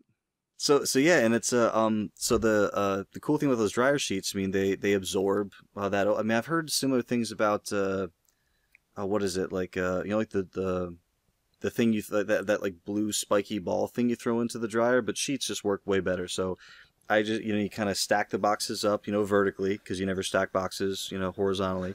And what I did was I would actually, because dryer sheets, again, they're cheap, so you get like a couple boxes for like $3 or $4 at the Target brand, and I would take one dryer sheet and I actually put it inside the box, without the game in it, obviously, because the games I do separately, so that way so I got a dryer sheet in the box, and then I would put a dryer sheet in between every game. And then I actually do the carts separately. So I'll like stack a cart horizontally, put a dryer sheet, stack a cart, dryer sheet, and you just give it like as really as long as you want to until the smell starts to go away. But be careful, because after a few hours, you'll pick up any one of those things and smell it, and you absolutely will not smell anything. But then like 6 hours later, you kind of will. So leave it longer than you think you need to, because it's not going to hurt it. I think I left mine for like a day or two. Just kind of like off to the side in a room, and I'm telling you, like, there's no smell left. It works great. Very cool. That's kind of like the, people stick the box of baking soda in their fridge. Oh, that's kind of the same idea, right? Yeah, same idea. So but it's the same thing, like just anything that absorbs odors. So baking soda is kind of like a catch-all in like the the area of your fridge or freezer or whatever, and this kind of does the same thing. You just kind of like apply it right to the boxes. Very cool. With system boxes, do you ever just leave price tags on there? I kind of like them. Yep. Yeah, I do. I don't like, and it's weird. I don't like price tags on games, but I don't mind them on system boxes. Yeah, I'm the same way. My games, they have to go, but I'm really glad that like my Neo Geo AES box still has the price tag on it. I think it's really cool. Yeah, I don't have my 32X has a price sticker on it. I had a Jaguar with a price sticker on it years ago, but I got rid of it. I also, this kind of getting off topic, but I really, really love when a game's got the original receipt in it. Yeah, I've made a couple of EB Games guys pull them out of the trash for me after they threw them out. I'm like, no, I want that. Put it back in there. Yep. You see the sickness I have to put up with, people. There are others listening to this show. Don't forget that are going to be taken aback by your strangeness. Yeah. Maybe we'll get into that more later, the strangeness of collectors. There you go. Yeah, I think we were just talking before recording about the OCD of some of us. Yeah, I think we all probably have. It's just how well we disguise it, right? Yep. Okay, so one other thing when we talk about systems that I at least want to discuss, and just curious if you guys have thought about this or tried it. I'm sure you probably heard of it, and that is RetroBrite. So if you I have not heard. No, I have not heard of that. I haven't either. It's new to me. Really? Okay. So common problem you find with, especially like Super Nintendo and whatnot, is when they become that yellow, discolored look. And from what I understand, it has to do with there was like a bromine chemical that was added as a fire retardant, and it like comes to the surface eventually. When you expose the system to ultraviolet light, and no doubt you guys have seen these, right? I actually found a really good article explaining the science behind why that happens a while ago. It's actually pretty interesting. So retro bright is just a name for the method for removing that yellow color and turning it back to its original color, kind of almost through like a chemical bleaching, but it's not. I don't know if it's exactly that. If you do some Googling, you'll find it, and there's some YouTube videos that people have done. But basically, the process is just using hydrogen peroxide and sunlight. So if you take that yellowed shell, you're going to want to submerge it in hydrogen peroxide and then get it out into the sun so it can get as much direct sunlight as possible. And the chemical reaction with the hydrogen peroxide and the sun actually removes that yellowed color and turns it back to the original color. I'm gonna have See, I to didn't look that up. see. Yeah, I haven't heard of that. I didn't think that it was the yellowing was coming to the surface because most of the yellowed Super Nintendos I've seen, when you open them up, it's kind of like yellow all the way through. So I didn't know it was just something that was coming out to the surface and that you could kind of reverse that process. Yeah, I'll see if I can throw a link in the show notes, but yeah, it works. I've seen the results myself. I've seen the posts. I've seen the videos. I'm kind of would be eager to try it, but to really do a good job at it, you kind of need like a fish tank, so you can really submerge your parts. And I Right. don't have one. So if I run across one at a yard sale, I'm gonna pick it up. I'm gonna give it a shot because Well, you know what you probably do have is as a yard sailor is a lot of times actually people are selling the stuff that their old video game stuff in great big like Rubbermaid plastic containers. yeah, the thing though is you really need it to be completely like glass because you need to get Really? as Okay. much sun exposure as possible. In fact, the video that I watched, the Oh, so guy, they want sun exposure while it's in there. yeah, Oh, okay, yeah, I Ah. misunderstood that too. I thought you took it out afterwards and stuck it on the deck.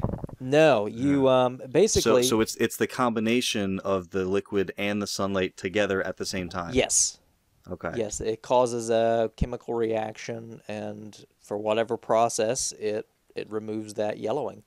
And so, like the setup I saw the guy had on the YouTube video, he had a fish tank, and he would put the pieces in, and fill it up with hydrogen peroxide, and then to keep the parts from floating to the top, he would put like a sheet of glass on top of them, and then he had mirrors around it to kind of focus the sunlight so all the edges around it, even on the sides, would get good exposure to the light so you wouldn't have like one part that was nice and clean and another part that was nasty and yellow.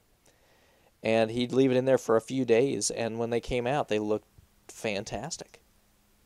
That's quite the I process. guess. That's interesting. Yeah, I guess check the weather forecast, make sure it's going to be sunny. Yeah, absolutely. But he said he'd get a lot of his neighbors would come by and ask him what the heck he was doing. But he kind of showed in the video like some different stages and whatnot, and it was really pretty amazing. So I'll see if I can find that video. I'll link to it, and I'll be curious to hear any of the listeners if you guys have tried retro briding or share your experiences if you've heard of it. And one of these days when I can get around to it, I'll report my results, and maybe you guys can give it a shot too. All right, so anything else that you guys want to talk about in terms of like cleaning?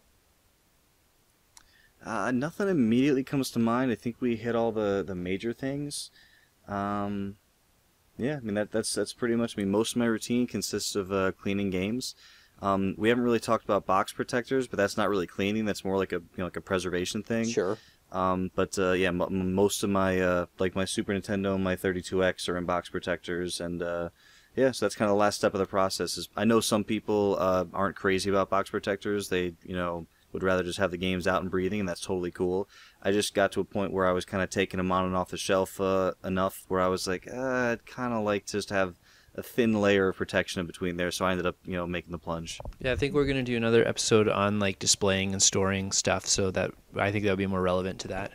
Yeah, that totally. Podcast. sounds good.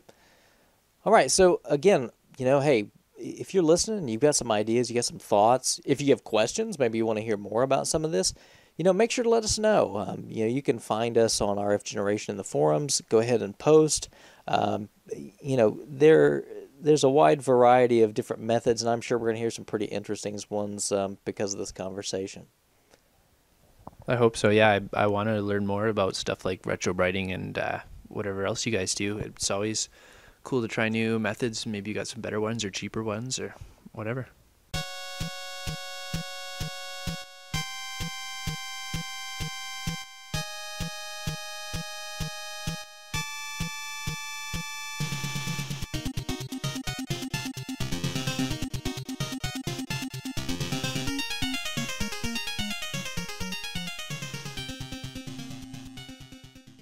All right, well, thanks everybody for listening to this episode of the RF Generation Collectorcast, and I'd like to say thanks to our special guest, Wild Bill. Thank you very much for having me. It was a lot of fun. It was a pleasure. And as usual, Crabby, wonderful job. You always seem to bring an interesting bit to the show each time. What are you gonna? You've done stadium events. You've done the bikes now. I'm pretty scared to figure out what you're gonna find next. Yeah, I don't know. It might be all downhill from now on. We'll see. So, folks, you can find us several different ways. You can find us, obviously, on rfgeneration.com. That's kind of our home website. rfgeneration.com, home to a wonderful collecting database, some wonderful forums, great groups of people. Highly encourage you to stop over. You'll find the main post there with all the show notes, and you can feel free to go over there and comment. You can also subscribe to us via iTunes. We're also on Podomatic, and you can find us there at rfgenerationcollectorcast.podomatic.com. You can find us on YouTube. My channel is DukeTogo74. You can also just, of course, search for Collectorcast. And I think, as I mentioned before, we've recently been added to Stitcher Smart Radio. So you can go to Stitcher.com. You can find the app on the app stores for both Android and iOS. If you'd like to donate to the show, we'd be happy to have it. You can, at the Podomatic site, you've got a donate link. We really appreciate all that. All that money goes into producing the show. I'd ask that if you get a chance on iTunes, please subscribe and rate us. Rating us kind of helps us bump up in the rankings a little bit, lets other people know kind of what we're about and what you liked about the show. Maybe even if you didn't like something, that's okay. You can rate us too. And we really appreciate all the feedback that we get from the listeners, and love to hear more. All right, well, thanks everybody for listening again, and thanks, Crabby, for sticking with me for another show. No problem. It's always a good time. And thanks for hanging out, Bill. Absolutely. And we'll see you guys next time.